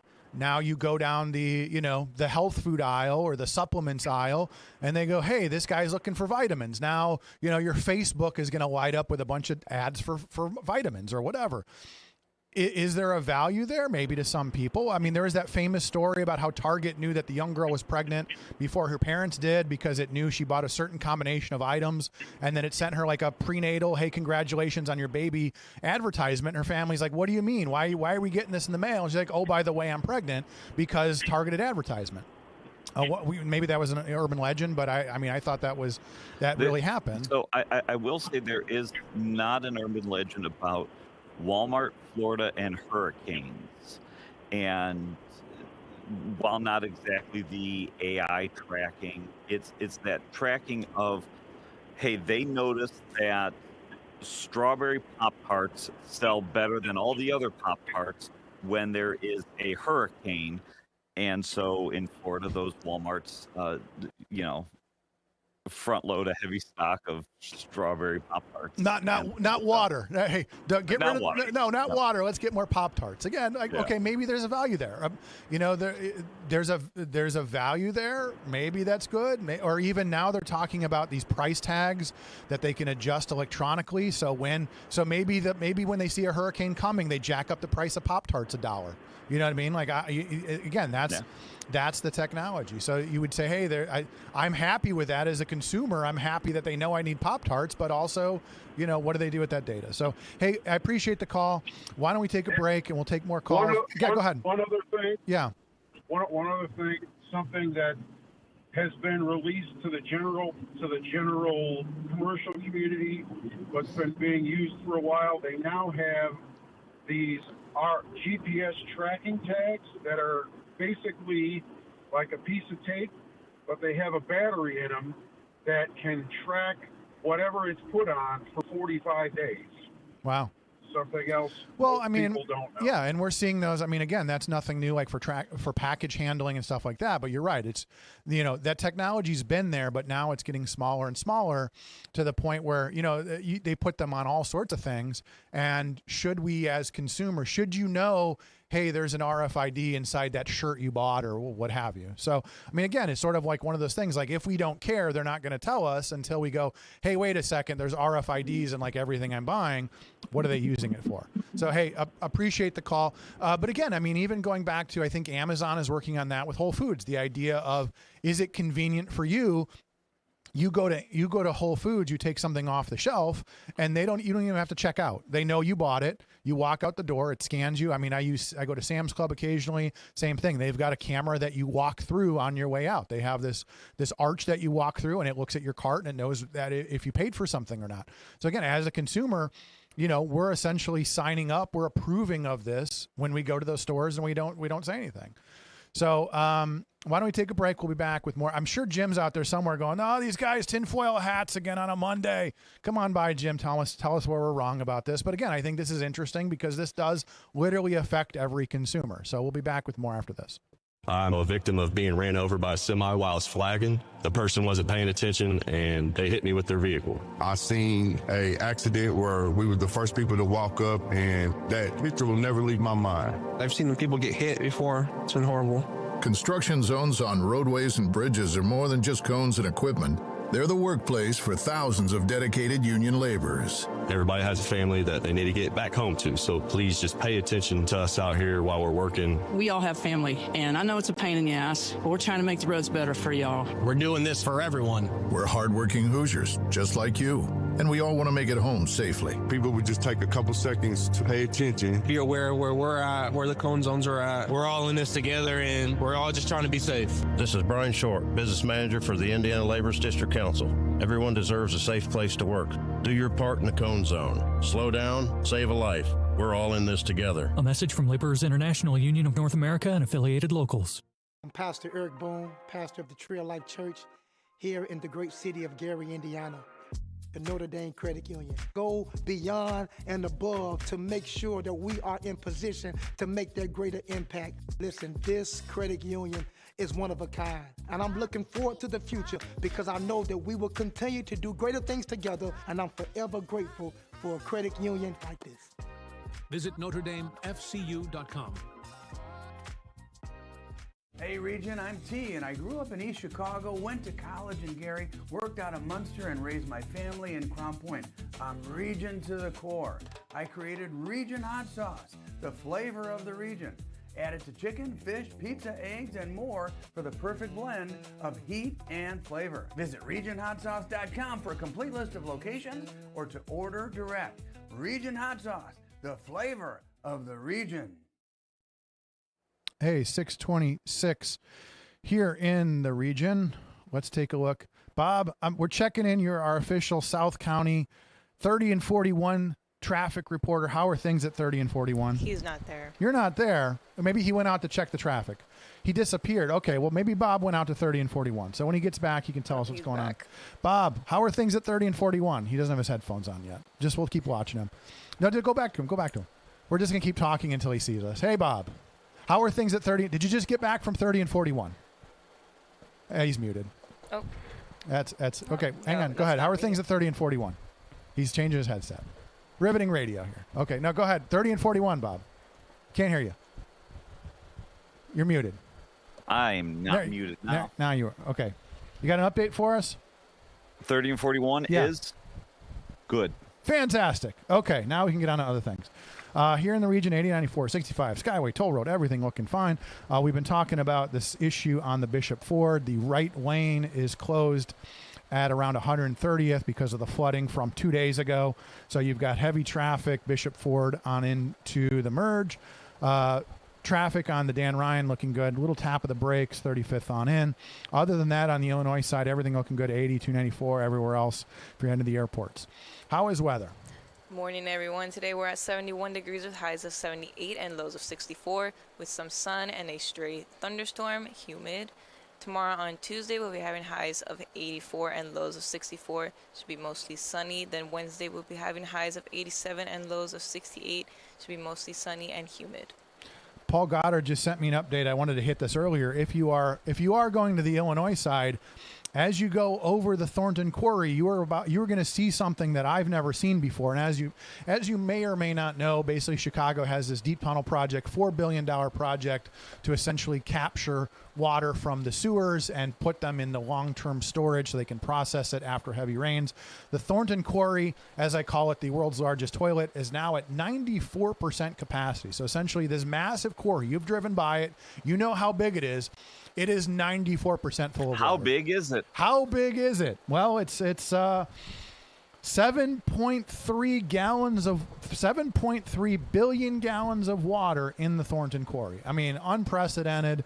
I've never seen it that high. There are people that are driving by posting pictures of it. Just absolutely amazing. But that just kind of goes to show you how much water is falling. So, good on Chicago for having that system, and it's certainly proving its value this weekend.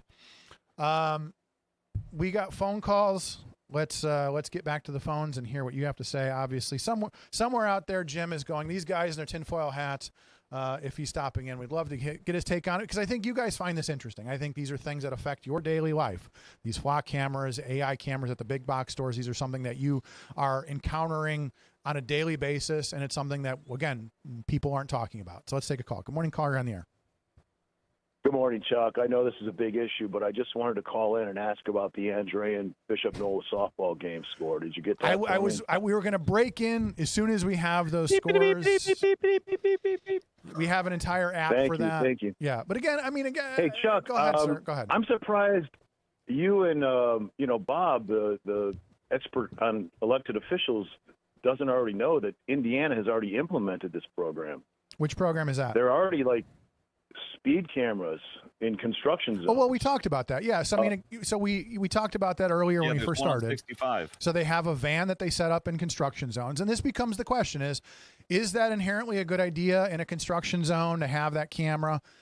Maybe. Is it something that we wanted to see it proliferate, where there's a speed camera every mile on I-65? No. So this becomes, again, that slippery slope argument of, does it have a value in a construction zone? Sure. Should it be every mile? Probably not. I did get a little letter from INDOT on my last trip to Indy. Mm-hmm. I am a infraction guy, I guess, now. I have my first warning. You have a warning. My next warning is going to be $75. But you know what I did that was so egregious? I was traveling at 71 miles an hour. And I was in the slow lane. People were passing me. The picture they sent me, there's no construction barriers or no any kind of signs at all. And so they got me for doing 71 miles an hour. And I probably think my keeping up with concern traffic. right now is, how are we letting such a criminal on the airwaves? Right. I was going to say, we should keep them on hold so they can come get them. You should ban me. Yeah, but I did it. Stay where you're at. I'm curious about this kind of stuff. So I did a little investigation to find out how this got started and who's actually running it, and found out the name of the company that's actually the contractor. And I'm convinced this is just going to be a revenue generator for the state of Indiana. The same system's in place in Maryland, and they generate about $64 million a year now in the state of Maryland with this same exact speed camera system. And just in the last few months, they've generated $3.2 million in fines, just in 4 locations on I-65. So when this is expanded, this is going to be a money grab. And who do we have to thank for this, Chuck? Take a wild guess. Well, it wasn't me. It wasn't Bob. Who voted for this? I guess here's the question. Was this even voted on? I was just looking into it, as you said, just to see, is this something? There was somebody who voted for it. Go ahead. And most of them got voted out in the primaries. So it was Dan Durnell and all his little rhino buddies that implemented this bullshit. I'm sorry, I didn't mean to swear on the radio. that's in the scheme of things, that's not really the worst thing I've said on this radio. Right. So just add $1 to the piggy bank. We need a tip jar. But yeah, I mean, I heard the caller earlier say, well, this is being implemented in all these blue states. Hey, wake up, guys. I mean, the rhinos that run this state are doing the same thing here. And when they see money generation like that, they're going to do it. And so this is a big issue for me right now. So any elected official that's calling me, this is exactly what I tell them. This is what I say to any state official or state politician running for state office right now. This has got to be taken away. This is an infringement on our 14th Amendment. Absolutely. Well, and that becomes an interesting question. I mean, I've had this argument for years, and the question is, if not enough people care, because again, this BlueNet system has been going on for, over 10 years here in the area. When these things first came out, nobody really cared. When they started putting in the LPRs, nobody really cared. They said, hey, well, we solved this murder and it's doing good things. But again, there's that creep of, hey, we've got these LPRs, they're doing good things. But now, now we're doing them to write everybody a ticket that's going 71, in a 55 or a 65 or whatever. And that becomes the creep of the situation. What started off as a good government idea in your mind, like, hey, it's good, it's for the children, it's for safety. Now there's a camera every mile sending you bills in the mail or, what have you. So that becomes the creep, and that's what we always talk about. And unfortunately, not enough people pay attention till you're on the back end, and everybody's like, wait a second, what's going on now? I mean, and that's the problem, is that not enough people care until it's already sort of proliferated, and, they're everywhere. So anything else? Hey, and Chuck, I really liked your idea of setting up a new studio right down by 41 and 30. I think it's a great idea, especially when they turn that intersection into a roundabout. See, okay. Unpopular opinion time. Here's what I'm going to say. As much as it's crazy, because as much as I hate roundabouts, that would be one of the few places that actually makes sense. But the pain of doing it would be sort of unbearable on the region. So like, if you're going to ask me, like, look, I hate roundabouts. I hate 231 is going to be is closed basically forever. And I go that way all the time.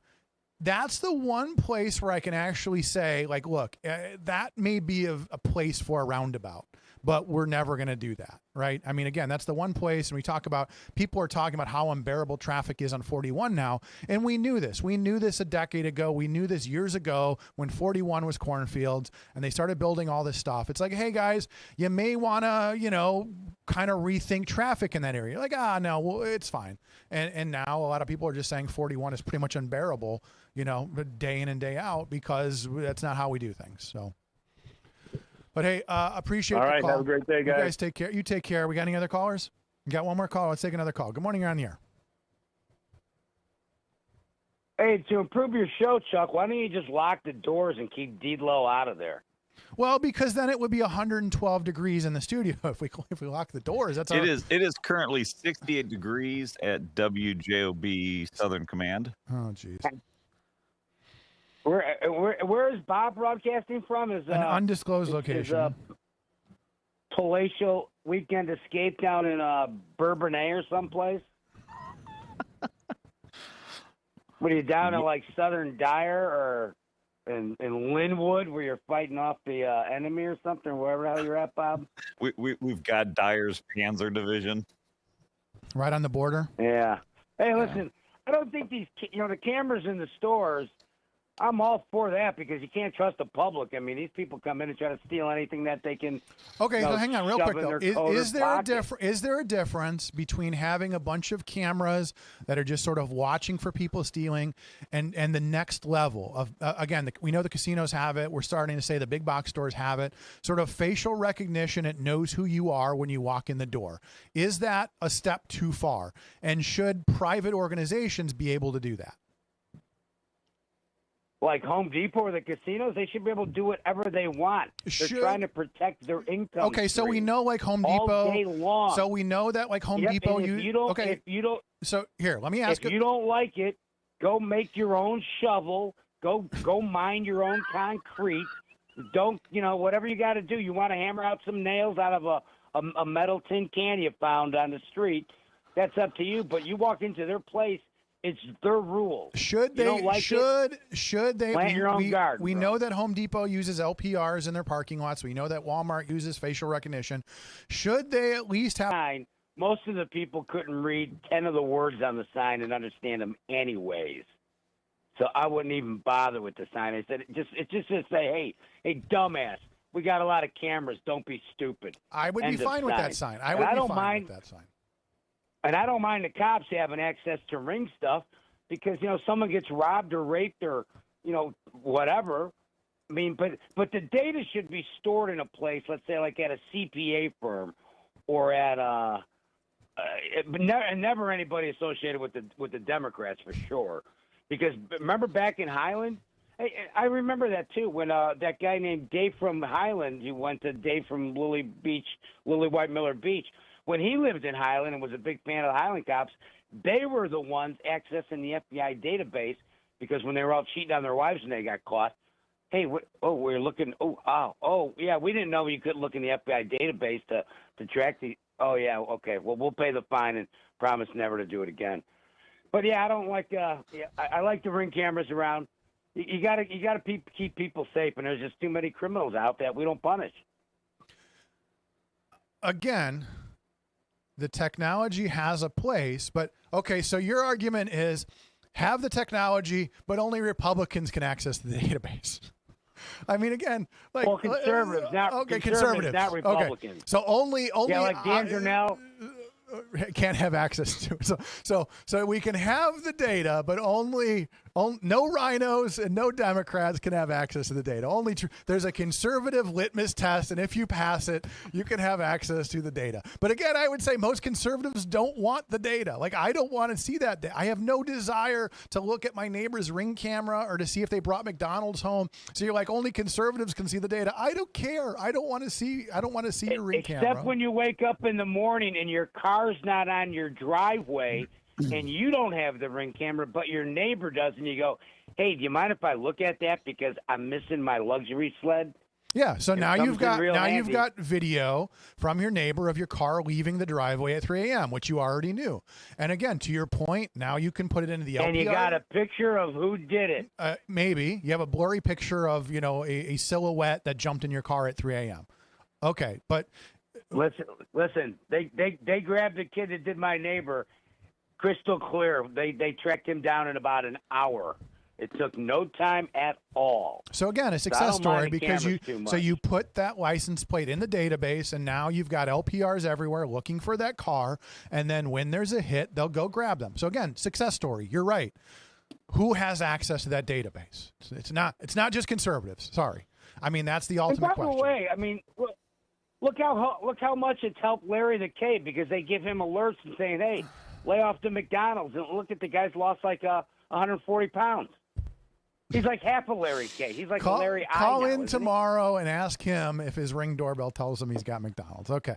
Anything else? I appreciate the call. Okay. So why don't we? I'm going to White Castle to get the breakfast sandwich. It's the best. I gotta go. That does sound good. Okay. I have heard people say that the breakfast stuff from White Castle is good, and I, as a fatty, surprisingly have never been there.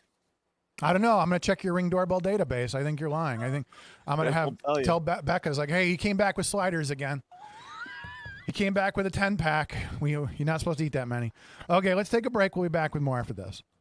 I'm a victim of being ran over by a semi while I was flagging. The person wasn't paying attention, and they hit me with their vehicle. I seen a accident where we were the first people to walk up, and that picture will never leave my mind. I've seen people get hit before. It's been horrible. Construction zones on roadways and bridges are more than just cones and equipment. They're the workplace for thousands of dedicated union laborers. Everybody has a family that they need to get back home to, so please just pay attention to us out here while we're working. We all have family, and I know it's a pain in the ass, but we're trying to make the roads better for y'all. We're doing this for everyone. We're hardworking Hoosiers, just like you, and we all want to make it home safely. People would just take a couple seconds to pay attention. Be aware where we're at, where the cone zones are at. We're all in this together, and we're all just trying to be safe. This is Brian Short, business manager for the Indiana Laborers District Council. Everyone deserves a safe place to work. Do your part in the cone zone. Slow down, save a life. We're all in this together. A message from Laborers International Union of North America and affiliated locals. Tech Credit Union supports the essential role of union labor in building strong communities. That's why we offer hassle-free banking, financial empowerment, and a commitment to your success. Save for the future, handle life's challenges, and trust a partner that stands by hardworking union members. Tech Credit Union, the better option for you and your money. Visit techcu.org or call 800-276-8324. Tech Credit Union, supporting union families every step of the way. Enjoy the taste of summer at the Farmers Market at Fox Point. Every Tuesday from 9 to 1, shop locally grown fresh produce, delicious baked goods, artisanal treats, and local culinary creations. Just minutes from I-8094, the Farmers Market at Fox Point in Lansing, Illinois is a perfect spot to hear acoustic musicians, stretch with morning yoga, and enjoy community fun throughout the season. To see all vendors and entertainment, visit foxpoint.org. That's point with an E, foxpoint.org. 7:44 here in the region. It is Tinfoil Hat Monday with Bob and Chuck. Lynette's here keeping us honest. Let's take a look at traffic. Most importantly, 30 and 41 updates. What's going on, Bob? 30 and 41 is actually slow at the light. Oh, we need a roundabout. Yeah. Where's our roundabout? We need North and south. It's gumming up a little bit. Okay, So, it's gummed up at 30 and 41. We need a roundabout. On the rest of the area roadways, 80, 94, 65, Skyway, Toll Road, everything looking fine. We were talking about this earlier incident that's now 2 days old on the Bishop Ford. Continued flooding right around 130th. So the right lane continues to be closed. You've got slow traffic on the south end of the Bishop Ford until you hit the flood zone, and then smooth sailing all the way on in. A little tap on the brakes, but Dan Ryan into the circle. Other than that, on the Illinois side, everything looking good. 80, 294, going to the airports, everything else looking good. Around the area roadways. Lynette, how's the weather? Good morning, everyone. Today we're at 71 degrees with highs of 78 and lows of 64 with partial sunshine and a straight thunderstorm. Tomorrow on Tuesday we'll be having highs of 84 and lows of 64, mostly sunny. Wednesday we'll be having highs of 87 and lows of 68. Should be mostly sunny and humid. Thank you so much. Speaking of flooding, I saw, so they brought NASCAR back to Joliet this weekend, and unfortunately they suffered something similar to what you guys ran into in Dyer, Bob, where your main giant grass parking lot became a swamp. So they're like, hey, we got to figure out where to put everybody. So they had to change the way that they did parking, and it became a whole huge thing. And people got stuck out on I got stuck outside of the racetrack, didn't make it. It took like 3 hours to get there and stuff like that. So, but racing back in Joliet, I was looking at some of the footage before the race. I mean, on the plus side, this place hasn't been used in, I don't know, like 10 years, fewer potholes than running downtown. So at least you got that going for you. Road's still better than driving downtown on Michigan Avenue. So anybody go out to Joliet, what'd you think? I was out there when they first started racing out there, 20 plus years ago. It was fun. I went out there, had a pit pass and covered that for the news. It's a neat thing. It was a neat thing. And you really don't get a sense of like how big those places are until you're in the middle of it, just sort of looking around. It's like, man, this place is huge. And, again, I've never been to Indy, but Chicagoland Speedway, neat place. Glad to see it getting used again. But anybody go out there for that? Anybody else do anything interesting over the weekend? We'd love to hear from you. Anybody go out to the fireworks anywhere? A lot going out with the weather. We had a lot of postponements and rescheduling and things like that because of the weather, just like Dyer's event being rescheduled for the 17th because of weather. So, I mean, that's the way it is. You do events during the summer, it's going to get rescheduled. You roll with it. It is what it is. So we're going to take some calls. Let's take some calls. Good morning, caller on the air. Yeah, this is editorial from the Chicago Tribune yesterday. Headline, centrist Dems must not let Democratic Socialists take over their party without a fight. Indeed, I mean, the so-called centrist Democrats, they're reaping what they have sown, and Republicans should stay out of it.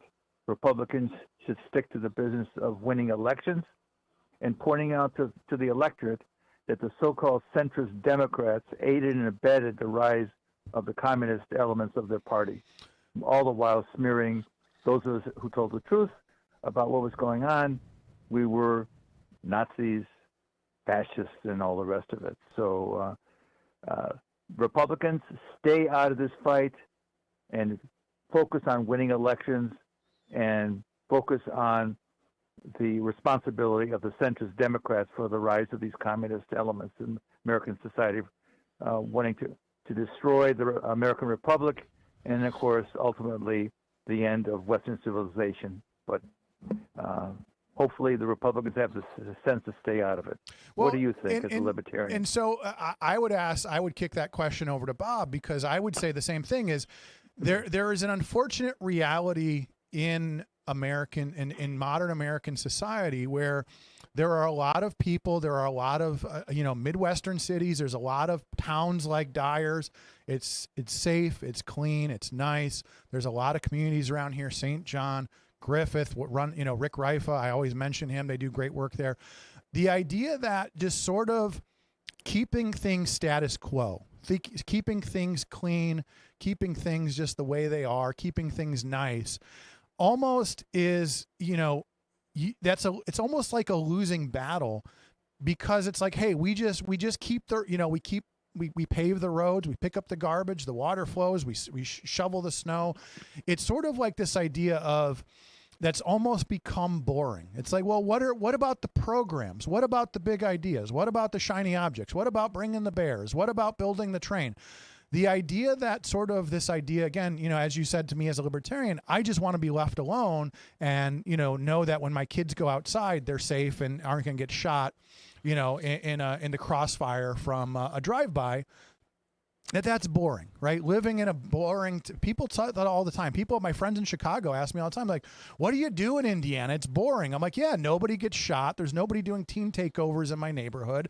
There's no nonsense. Nobody's breaking into my neighbor's house. Like, yes, it's absolutely boring, and I love it. Do you know what I mean? Like, there's a lot of people in places like Chicago, like they're like, it's boring here. Like, yes, it's boring and safe, and I can sleep well at night. You know what I mean? Like, this idea of just having no excitement and having nothing, just status quo, is boring to a lot of young people. So, Bob, kick it to you. Your thoughts. One of the biggest projects we ever did in Dyer since I got on the board was a water project. And I've mentioned it a couple times over the years. And I don't want to say it was a pushback, but one of the comments from some of the folks at the town at the time was, well, if you spend that money, nobody's going to ever see it. It's not a sexy project, but everybody knows when there's not water. Well, I mean, think about faucet, right, but even look at like Flint became so boring's okay. Right, Flint became a national issue, and like I said, like you look at New York, there's this major push. There's a major neglect of infrastructure that's going to come back to bite us. Even in Chicago, there's thousands of deficient bridges in Chicago. Just drive around Chicago and stop. Next time you're at a light or whatever, next time you're under a bridge, stop and look at that bridge. Chances are it's rusty and deficient, and you probably look at it. I mean, I remember one time I was on like Lower Wacker Drive. I got out of my car. No joke. My foot went through the road and I can see what we call Lowest Wacker Drive. I mean, literally my foot went through the road like it was an old rickety bridge, and I can see the road below us because Chicago is crumbling and they're not paying attention to infrastructure. They're spending all that money on programs, and you really if you're not paying attention, you don't see that infrastructure crumbling until you really, get out of your car and walk around and look at under those bridges, look under some of that stuff. I mean, even I-80 out in Joliet, like that bridge was one of the worst in the country. And finally they're like, hey, we probably should do something about this because it's on the verge of collapse, and that wouldn't be good. So, I mean, again, that's the problem with our government is they don't pay attention to infrastructure. They don't do boring until it's at the point where it's like, oh, this bridge is in pretty rough shape. We should probably do something about it. But that's because that's what people want. They want programs. They want ribbon cuttings. They want shiny. They don't care about those water pipes until they fail and it becomes a national story. So, I mean, Walt, I mean, that's the problem with sort of just boring, consistent town councils where they just keep the water flowing. Nobody really pays attention because it's just boring. It's boring and nobody wants to talk about it until something fails. Well, here's an item out of the Chicago Sun-Times talking about the lead pipe problem. Right. And this is a study featuring the cost of the average cost to replace a lead pipe service line in select U.S. cities in 2026. Who do you think was top of the list? I'm guessing older cities like Chicago, New York, etc. Were topping the list. And I know, like, even here in Indiana, we had a program because we still had lead pipes going to schools and places like that. But I mean, I would assume major cities that have neglected infrastructure are probably high on the list, Walt. Chicago, top of the list by far. Right. $31,000. Washington, D.C., $25,000. As you go down the line, Des Moines, Iowa, $11,000. Indianapolis, $10,000. Let's see, Detroit, $8,500. So it goes from $31,000 down to $6,000. And again, the permitting process, the number of hoops you have to run through, the number of inspections, the permit fees, again, all of these things like, hey, I've got a lead pipe. Okay, here's all the hoops you have to jump through to get it replaced. And here's who you have to hire, and here's the process. Again, unnecessarily government bureaucracy just so you can replace a lead pipe.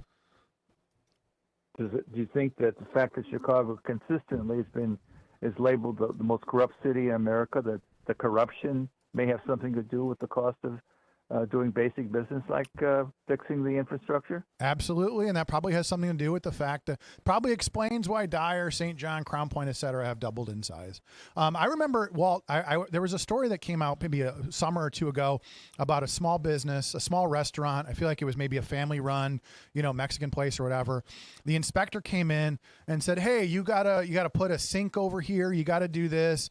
And they go, well, this is a concrete slab. It's not that easy to just throw an extra sink in my kitchen or whatever. He said, I don't care. And so these people were going public and talking to the media about the fact that just, an inspector can pop in and go, hey, I think you should have a sink here that you never had before. You've passed inspections for 20 years. I've decided you need to put in a sink at a cost of, well over $100,000. And I ran into that as a small business owner. Somebody comes in and goes, hey, you got to buy a new this. You got to buy a new that. We need a new this. No, I've never been told I needed one of those before. Why now? Why am I suddenly being told I have to spend thousands of dollars on something that you've never mentioned to me before? And that's how it works. Somebody new comes in and goes, hey, I think your business ought to have a sink here. Spend $100,000 putting one in. And what do? You either comply or they shut you down. And that's the way government works. In Chicago, as corrupt as it is, that's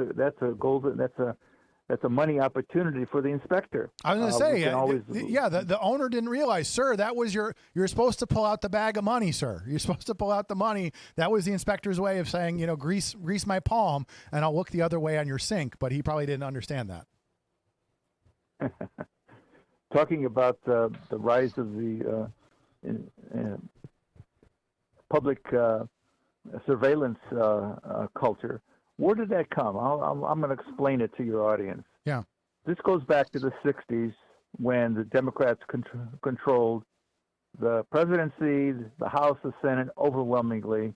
They gave us some abortion called the Great Society programs that was supposed to defeat poverty, crime. It was supposed to bring in a world of paradise because of those programs. One of the things they decided was that if the criminal was a person of color, they weren't really criminals. They were victims. And they were given all kinds of special considerations, taking into account whether if their mother locked them in the closet once, we'll just forget about it, kind of thing. That was the beginning of all that, and we're still living with that. And what was the reaction of the private sector? Well, people are increasingly afraid of just walking in their own neighborhoods. I once saw that 70% of the American public fear walking in their own neighborhoods after dark. That's terrible. That's unfortunate. So that's a business opportunity. The private sector steps forward and says, you know what we can do for you? We can put cameras on your private property. And so if anybody approaches your property, wants to steal something, you got a picture of them, and it'll be a deterrent. And of course, it has risen. So now we have cameras everywhere. in places you never even imagined. Can I digress for a second, Walt? Because this brought up a funny story I haven't told in a while. So years ago, back when we first started seeing this technology, before we had the ability to stream and things like that, we had high-speed internet. Chicago was putting these big white boxes on light posts. That is a big white box that basically was a camera, a recorder. It had a flashing blue light on it. It had all this technology in it because we weren't at that point that you can send data. We didn't have fiber everywhere. We didn't have wireless. So you still had to basically have a camera. It had to record.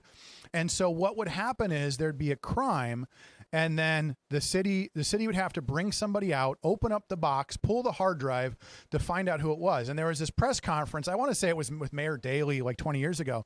One of the reporters stood up and said, well, Mayor, because again, the pushback was, well, Mayor, that's great and all, but essentially the camera, all it's going to do is tell you who murdered me.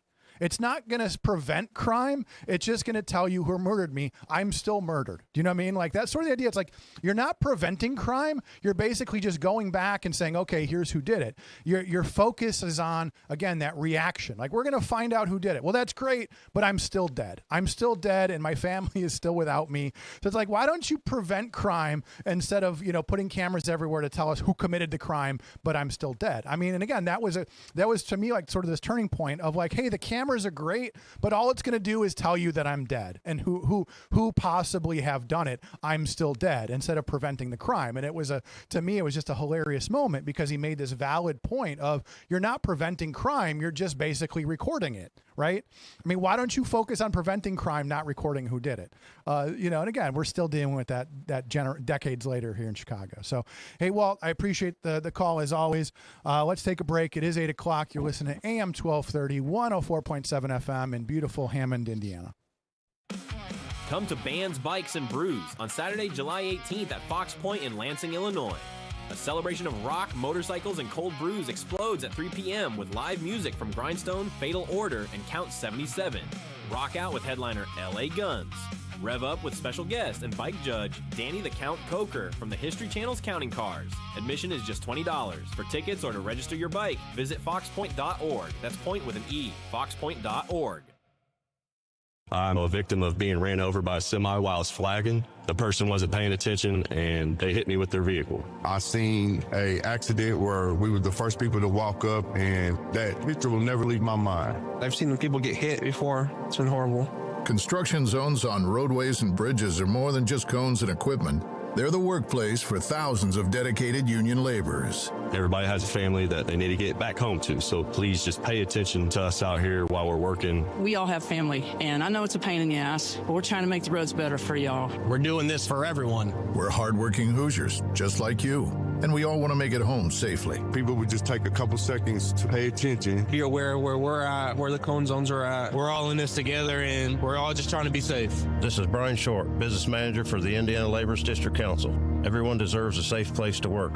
Do your part in the cone zone. Slow down, save a life. We're all in this together. A message from Laborers International Union of North America and affiliated locals.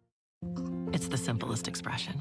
The smallest thing that changes everything. A smile. So easy. A smile lights it up. Apologizes. And welcomes unconditionally. Because the shortest distance between two people is a smile. Thank you. Strachan Van Til, where making life easier starts with a smile. It is 8:02 in the region. This is Chuck. Bob's on Zoom. Lynette's here. We're here for one reason and one reason only, and that's to tell you what the traffic looks like on 30 and 41. We're going straight to our South County correspondent, Bob. How are things on 30 and 41? 30 and 41, north and south. On 41 is rough. Only at the light, though. I will say, though, that 30 in Dyer is gummed up from Calumet Avenue all the way back past Geno's. Why is that, Bob? Sidewalk project. Boring old sidewalk. Can they start at 9 o'clock, Bob? Can they start like at 9? I'm just saying. No. No? Okay. So 30 down to one lane, westbound, because of a sidewalk. I was thrilled when I got caught in that the other day. There was a sidewalk, and then they were resurfacing a bridge. And I messaged Bob. I was like, what's going on here, Bob? Can we start these projects at 9 o'clock after rush hour, especially when you're talking about westbound? I guess not. Nope. Okay. But again, tell people it's not your fault, though, right? Yeah, the sidewalk's my fault. Oh, it is your fault. Yeah. Okay, well, if anybody would like to throw anything at Bob's house, his Ring camera will tell him exactly what you're... exactly what Somebody is throwing a Mid-air, flaming bag mid-launch. at your porch. Okay, let's take a look at traffic. We still have this issue inbound Bishop Ford at about 130th. Earlier flooding from Saturday, still causing problems on the inbound Bishop Ford. Outbound Bishop Ford heavy because of the construction zone. Inbound Dan Ryan, you got a little slowdown. There's a disabled vehicle in the left lane right about 35th Street, so you got a little slowdown Dan Ryan on into the circle. Other than that, on the Illinois side, everything looking good. 294 out to the airports, etc. How is weather? Good morning, everyone. Today we're at 71 degrees with highs of 78 and lows of 64 with some sun, with a stray thunderstorm, humid. Tomorrow on Tuesday we'll be having highs of 84 and lows of 64, mostly sunny. Then Wednesday we'll be having highs of 87 and lows of 68. Should be mostly sunny and humid. Fantastic. Thank you.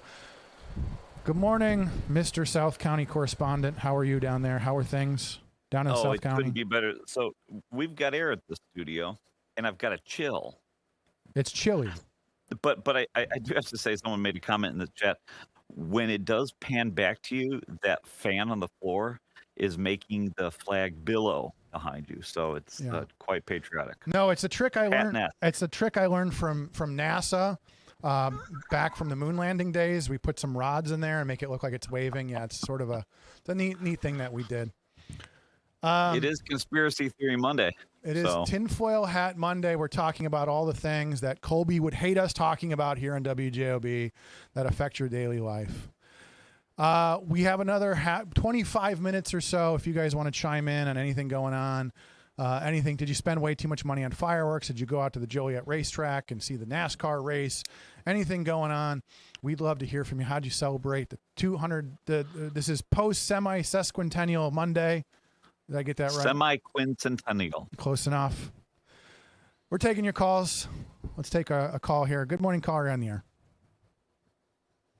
Hey, just trying to help out old Bob down there in Rensselaer, Kentucky, where he's hiding out at. But absolutely, Bob, get yourself a White Castle breakfast sandwich. They are excellent, and I'm not saying it's going to be like, the greatest sandwich on planet Earth, but it's really close for fast food. It's excellent. It's the best. It's a fresh egg and then a good piece of sausage, and the sausage is excellent, or bacon, and they're generous with both. Cheese comes on a White Castle bun, or you can get it on toast. The best was when they used to have it, you could get it with two little Belgian waffles, and that was great. But they don't do the waffles anymore for some reason. But Why do they hate two the of them for you, Belgians? Bob? Huh? So why do they hate the Belgians now? I don't know. It's some kind of racist thing or anti-European. I don't know. They lose why. the soccer But match, anyway, perhaps? just get a couple, and you will love it. They are really, really good because it's a fresh egg. I mean, you can see them right back in there with a big stack of eggs. Crack it open, throw that baby on the griddle. No two sandwiches come out the same. It's not like that round disc you get at old Mickey D's. But and that's not a bad sandwich either. But White Castle's hit it. And don't forget, USA Today, 7 o'clock, baby. Here we go. We're going to win the World Cup because Trump is our president. I got to go. Is he going to be our goalie? Nobody blocked the ball like I do. You know it. Everyone knows it. Don't give him ideas. I mean, chances are he may just show up and do that. He's just going to but okay, so yeah, the soccer or football, as they say, still going on. Still going on. I mean, cool. I've really enjoyed the videos of Europeans going to Costco and enjoying giant pizzas and going down to Texas and checking out the rodeos and stuff like that. So it really makes you appreciate it when the Europeans come here and go, man, you guys got some cool stuff. Let's take some calls. Let's hear what's on your mind. 209-845-1100. Good morning, caller on the air. Hey, good morning. I was wondering, were you guys going to be doing the Indiana Beach tickets this year? We're not doing them today. I will see if we can do them maybe next week. We've got we got another month or so, month and a half of Indiana Beach. So I'll see if we can give away some. Maybe stay tuned. I will randomly do that next week. How about that? So we'll give away a couple packs. Sounds good. Thank you. So stay tuned. We'll give away some tickets. Maybe another show we'll do it. Maybe on Friday. We never know. When I get permission, we'll give away some tickets. Anything else on your mind this morning? All right, sounds good. No, that's about it. Thank Fantastic. Okay, appreciate it. Easy in. I want tickets. I don't have any. Call back. Okay, so we'll do that sometime soon. Maybe this week, maybe next week. Okay, next caller. Good morning, you're on the air. Good morning. Good morning. How you doing? Good. What's going on? I don't want you guys to get in trouble. No, we're good with it. What are they gonna do? Fire us? I had a dream. Uh-oh. Oh. Colby told me to ask, since you guys love local. Kim Robinson, Mary Elgin, Dozier Ellen, Milton Mendonich. 4 former Gary residents and or Calumet Township trustees Right. that got in trouble with the law. Right. That's for your local, let's talk locals or segment. In addition, 1981, Julian Colby, who killed Jay Given in East Chicago, Indiana, at the Elks Club. Yep. We love local, and you're a great local news-oriented station. But you guys brought up, first of all, you had some excellent calls this morning that brought up information that a lot of people wouldn't tie together. And I heard you, Chuck, specifically mention Spillman. Right.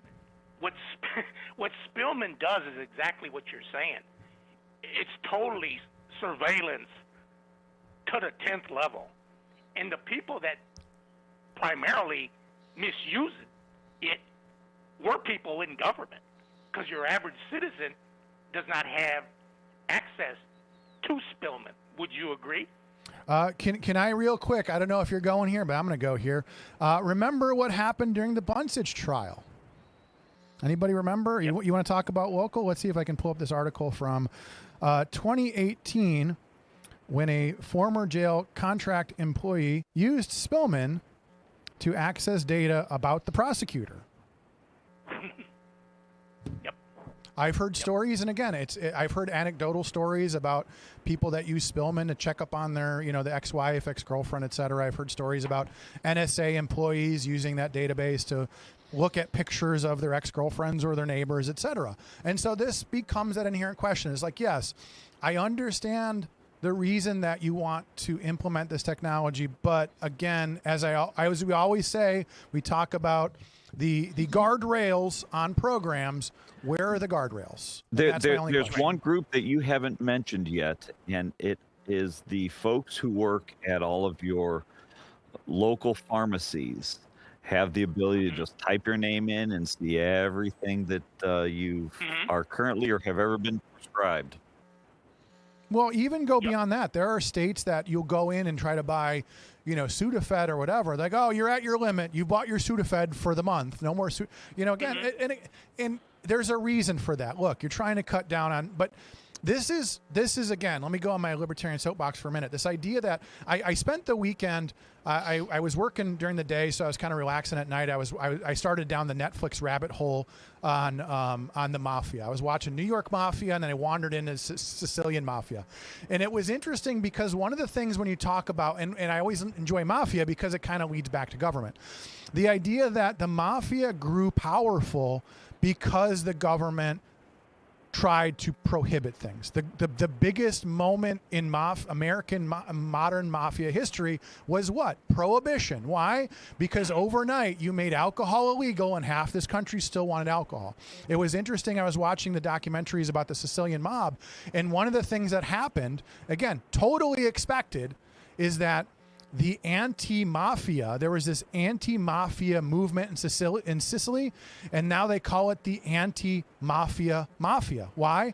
The anti-mafia became so powerful and corrupt that they were more powerful than the mafia, and now they're all going down for corruption, extortion, embezzlement, etc. So again, this idea that whenever you give somebody power, whenever you give somebody access to information, whenever you create something without the guardrails, it's human nature to take advantage of that. And that's one of the things you learn when you go down the rabbit hole of the mafia, et cetera, is black markets prohibition always creates opportunity. Even like, what do I always say? We shouldn't be talking about Jeffrey Epstein. We should be talking about who's the new Jeffrey Epstein. Or we're not talking about Jeffrey. You arrested Jeffrey Epstein. He supposedly hung himself. The problem didn't go away. You just changed. Every time you arrest a drug dealer, guess what? There's a new drug dealer. And that's the problem that we don't discuss. So go ahead, sir. Go ahead. What are your thoughts? Well, to your point, even locally, again, during COVID, I was personally told by a totally progressive, politically involved local politician, if he had the chance, he would have no problem of pulling me over if I, as an instance, disobeyed the COVID laws, even if you were in your own vehicle. Right. Listen to what I said. He said he had no problem with pulling individuals over via the police department if you're in your own vehicle by yourself. So that's just one opportunity that so-called progressive, who you would think lived through Jim Crow, lived through the racist scenarios in this section of the county, in this section of the country. You would think that person would be more understanding. No, like Walt said, those people, the left, they're worse. And he admitted to me, he would have doesn't matter you're in your car. I would have no problem pulling you over. You mentioned the mafia. It happened to my family locally, okay?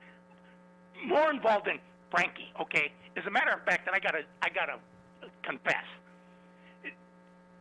I'm Frankie Colensis. Okay.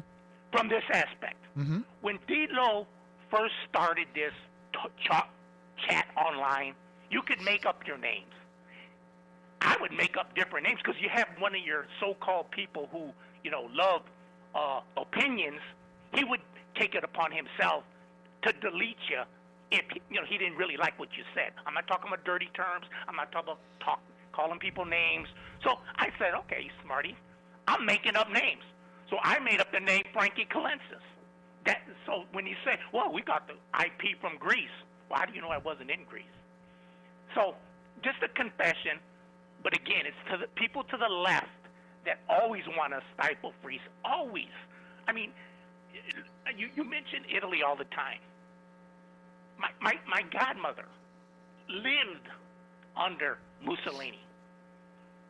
Comes to this country, goes to church 5 times a week. And you know how how he met his ultimate end, right? Hanging upside down, right, in the street. Right. You know what she told me? Good. It was too good for him. So my point is, unless you have a lineage of people that dealt with fascism, communism, totalitarianism, fight the Nazis, have family members such as myself who their grandparents were slaughtered, literally slaughtered by the communists, I don't think you could relate to the scenario of what we're talking about. And then, again, I don't agree with everything you're saying, Chuck, but the point is I understand the direction you're going.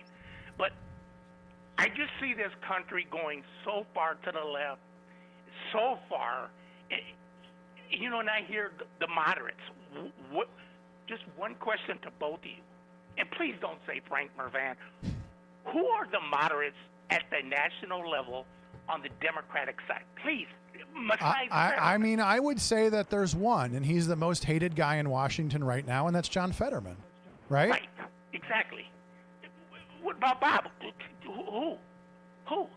I would have to agree that it's amphetamine. But again, how is that any different? Maybe there's some random one out there. Right, but how is that any different than what's happening to like Thomas Massey and Rand Paul and et cetera? So again, this idea that, when we were talking about MK Ultra the other day, we talked about how only a handful of politicians like Anna Paulina Luna, that they have the courage to come forward and go, hey, look, we want to talk about this stuff. Look, you can make fun of us all you want. We want to talk about MK Ultra. We want to talk about UAPs. Burchett, another example. Like, you only have a small handful of people in government that are like, hey, we want to talk about government and we want to talk about our past sins. And they're attacked for it by the mainstream. They're like, no, we don't talk about this. It's just like anything else. And I'll get off after this, but a lot of people get on here and they make shots at Mayor McDermott. But can I please say this to you guys? You must realize his program's called Left of Center, right? Right. But here's the but, guys. Everybody behind him, I'm telling you, even immediate family members he has, they're all left of him. Every single elected official in that city now is left of him. So this might be the best you got as far as the farthest to the right you're going to get. You think Repay is to the right of McDermott? Wrong. You think Kevin Smith is to the right of McDermott? No. You think Marissa McDermott, the judge, is to the right of Mayor McDermott? No. You think his daughter is? No. Nobody in that whole city is to the right of him. So this is probably going to be the most quote-unquote centrist elected official you have in that city. And I'll get off after that. That's a good point. So I mean, but again, let's put a pin in that, because there's a conversation to be had about that. Pushing for farther left, pushing farther right, et cetera. There's an interesting discussion about that. And, Walt basically said, hey, he's a Republican. He said, not my problem. Let the Democrats sort it out. And I think that's the wrong approach. And I think the same thing could be said in the Republican Party. You've got the same divide sort of happening between the centrists and the people that are not, you call them, I hate that term, far right or far left. But again, you sort of have the far right and far left and what's happening in the party. And depending on who you talk to, you say, well, they've got good ideas and the current ideas aren't working. So for me, just because somebody is far left or far right doesn't mean I'm going to immediately discount them. So, okay, what do you got? What are your ideas and are they going to work? So when you start talking about rent control or something like that, I go, that's not going to work. Easy enough. So I want to hear your ideas. I'm not going to sit here and go, well, you've been branded far right or far left, so I'm going to discount you. I want to hear what you got. I mean, there are people, as he said, there are people that are announcing runs for office in Hammond, and maybe we'll hopefully have them on the air soon, and we'll talk about people's ideas. So again, don't just discount it and go, well, this person's progressive, this person's hard right conservative. We're going to hear what they have to say. We'll try to have them all on these airwaves, and you get to decide. You get to hear what the person's opinions are, not what they've been branded by, the media, et cetera. So, Bob, any thoughts? Nope. Cool. Let's take another phone call. Good morning. Good morning, caller. You're on the air. Good morning. So yesterday I had to take my daughter back to the city. And of course, as you've been saying all morning, the Bishop Ford has been closed since Saturday due to flooding. And so I said, okay, I'll take 30 to 65, take 65 to the tollway, take that into the city, put you into the Dan Ryan, 43rd Street, 47th Street. I looked at my iPass this morning. The total cost, $15. Yep.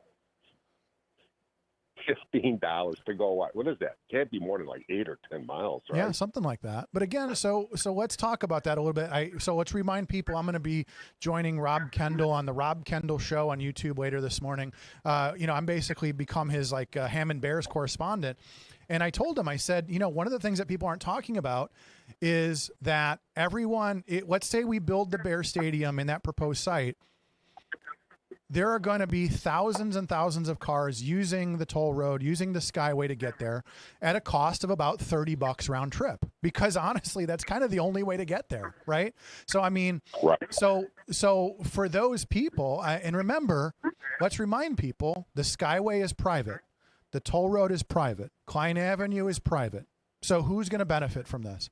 You're going to have tens of thousands of people using private toll roads to get to the stadium.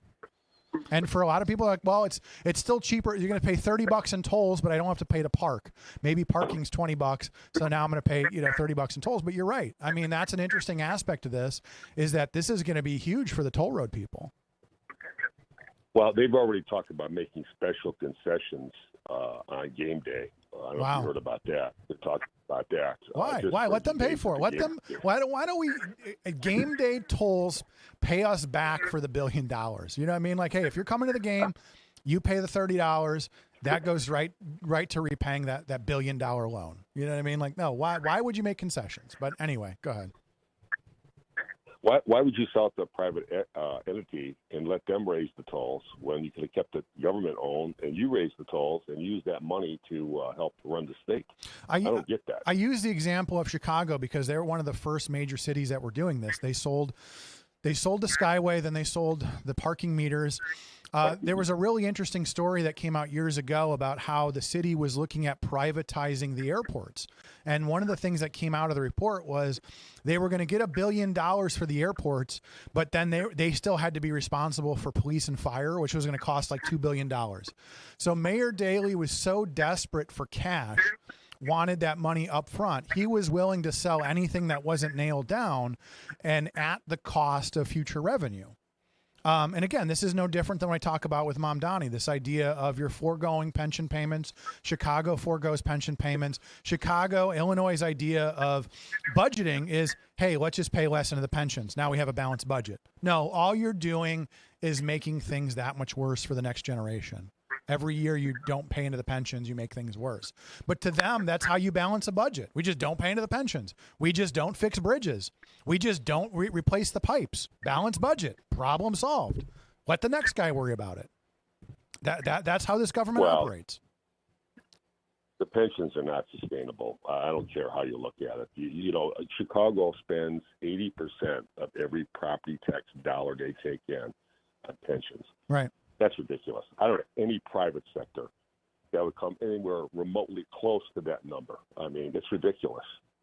But is that any different? I know people that make more money retired. Right. No, I mean, they talk about the pension millionaires from Illinois. Everybody retires a pension millionaire. Or they had that scam that recently got reformed where, you know, we'll make you a captain for a day or for a week so that you can get a bigger pension. And that was just status. Everybody became a captain or a chief the week before they retired, so you can get that big pension. And everybody just said, oh, you know, we deserve it. And now the state's broke. And now all those people left. All those people moved to Florida and left somebody else holding the bag. Everybody else, they're a pension millionaire, and they left it behind. And now the people that didn't leave are stuck paying the bill. And they're looking for somebody to blame. You know what? I mean, you're talking about one of the greatest cities in the world, one of the greatest states in the country, and it's on its knees financially. Right. I mean, it's not sustainable.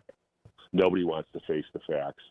I don't know what it's going to take, but I'm telling you, I mean, you look at the infrastructure in Illinois, and like you said earlier, it is crumbling. I mean, just go look under any bridge in that city. I mean, they're all rusting and crumbling. Go drive around Lowest Wacker. I drive through there all the time, and I stop at a stoplight. I look around. I'm like, man, some of these beams are just, one little traffic accident away from coming down. I mean, some of those beams are just rusted through, and nobody seems to care. It's sad. Listen, guys, thanks a lot. Take care. I appreciate the call. Have a good one. So again, infrastructure isn't sexy until a bridge collapses, until something happens, until a busload of a bus falls off a bridge. We go, oh, maybe we should deal with this infrastructure. Again, is Indiana any better? I mean, we had at one point thousands of deficient bridges, and we have all this gas tax revenue. Is it going to the bridges, or are we just going to wait until something fails? Because that's what we do. We wait until things fail and go, oh, we should probably start paying attention to the bridges. We got a few minutes left. We got any more calls? We got one more call. Let's take the call, and then we'll wrap up. Good morning, caller on the air. Good morning. Good show. Thank you. Appreciate it. What's on your mind? I have a question. If I wanted to go from Munster to downtown on the South Shore, how do I do this with all the schedule changes? Is it possible? And where do I get the times? I just want to know how to go downtown Chicago on the train. So here's what I can see. Are you on Facebook? Yes. Go to South Shoreline on Facebook. There is an update that was posted 2 days ago. So they're basically running a weekend holiday schedule. Starting today, they're adding extra trains to supplement the weekend holiday train schedule. But if you go to their post, South Shoreline, from 2 days ago, there is a link to their website that says service updates July 6th. So essentially, plan on this being a problem for, at least this week. They're going to be running this extra holiday schedule, but go to their Facebook page, check out the link, and it will give you their special holiday extra schedule. Or I would say, so that's all I've got for you. There's also an app. What is the price? Is it on the app? Is the schedule on the app? Yeah. Okay. So the schedule is on the app, so you can download the app as well, and it will have the weekend holiday schedule with extra trains starting today. Okay, wonderful. Thank you so much. We're from out of town, and we just didn't want to drive. No, well, yeah. Especially considering the Bishop Ford's flooded, I'd say, you know what, take the train. Especially if you only have to do it once. Try it once and call me back. Let me know how it went. But I will. Yeah, sure. I mean, again, it's not. I know it's a running joke. I hate the train, whatever. It's not bad, except for the one day it is. Except for the one day that you're downtown and they go, hey, trains aren't running today because there's a tree stump on the line and we're canceling. Right. It's not horrible most days, but when the days that something is wrong, it is horrible. So hopefully, Okay. But so yeah, give it a shot. It's all on the website. It's all on their Facebook.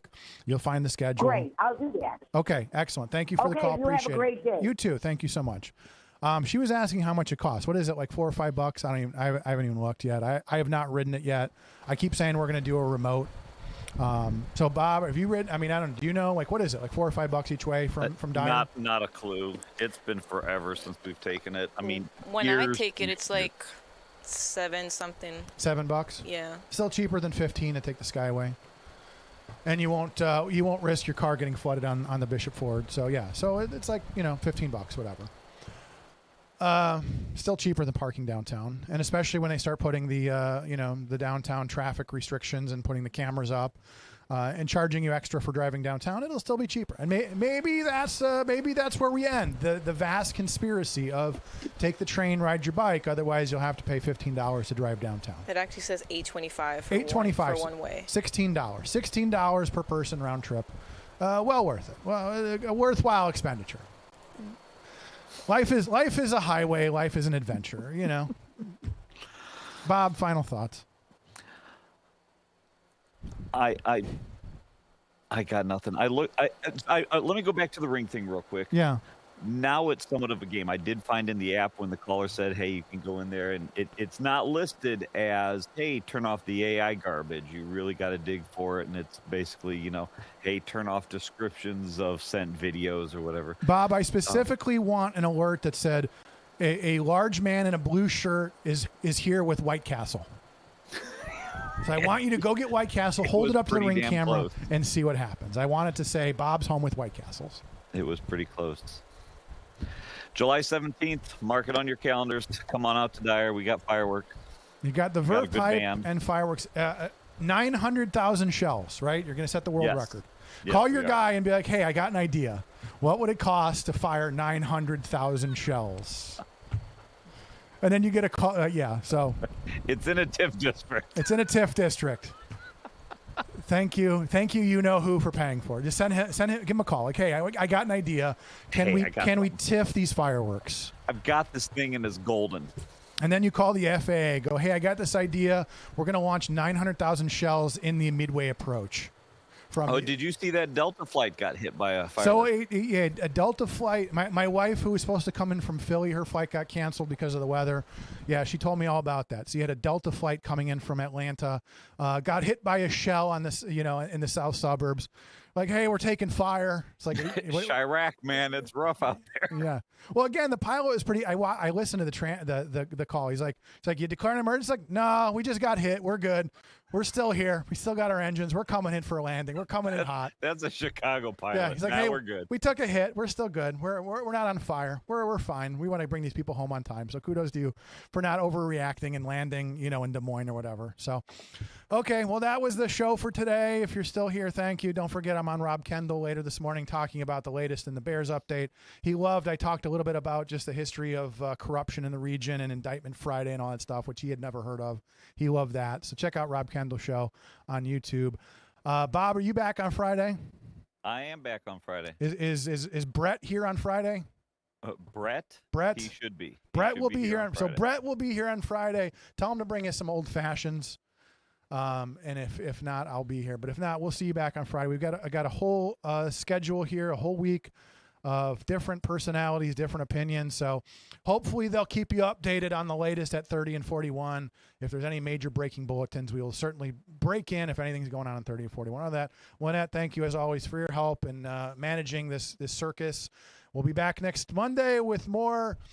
We'll just call it Tinfoil Hat Mondays with Bob, Chuck, and Lynette. Thank you so much. It works. See you next week. I'm a victim of being ran over by a semi while I was flagging. The person wasn't paying attention and they hit me with their vehicle. I seen a accident where we were the first people to walk up and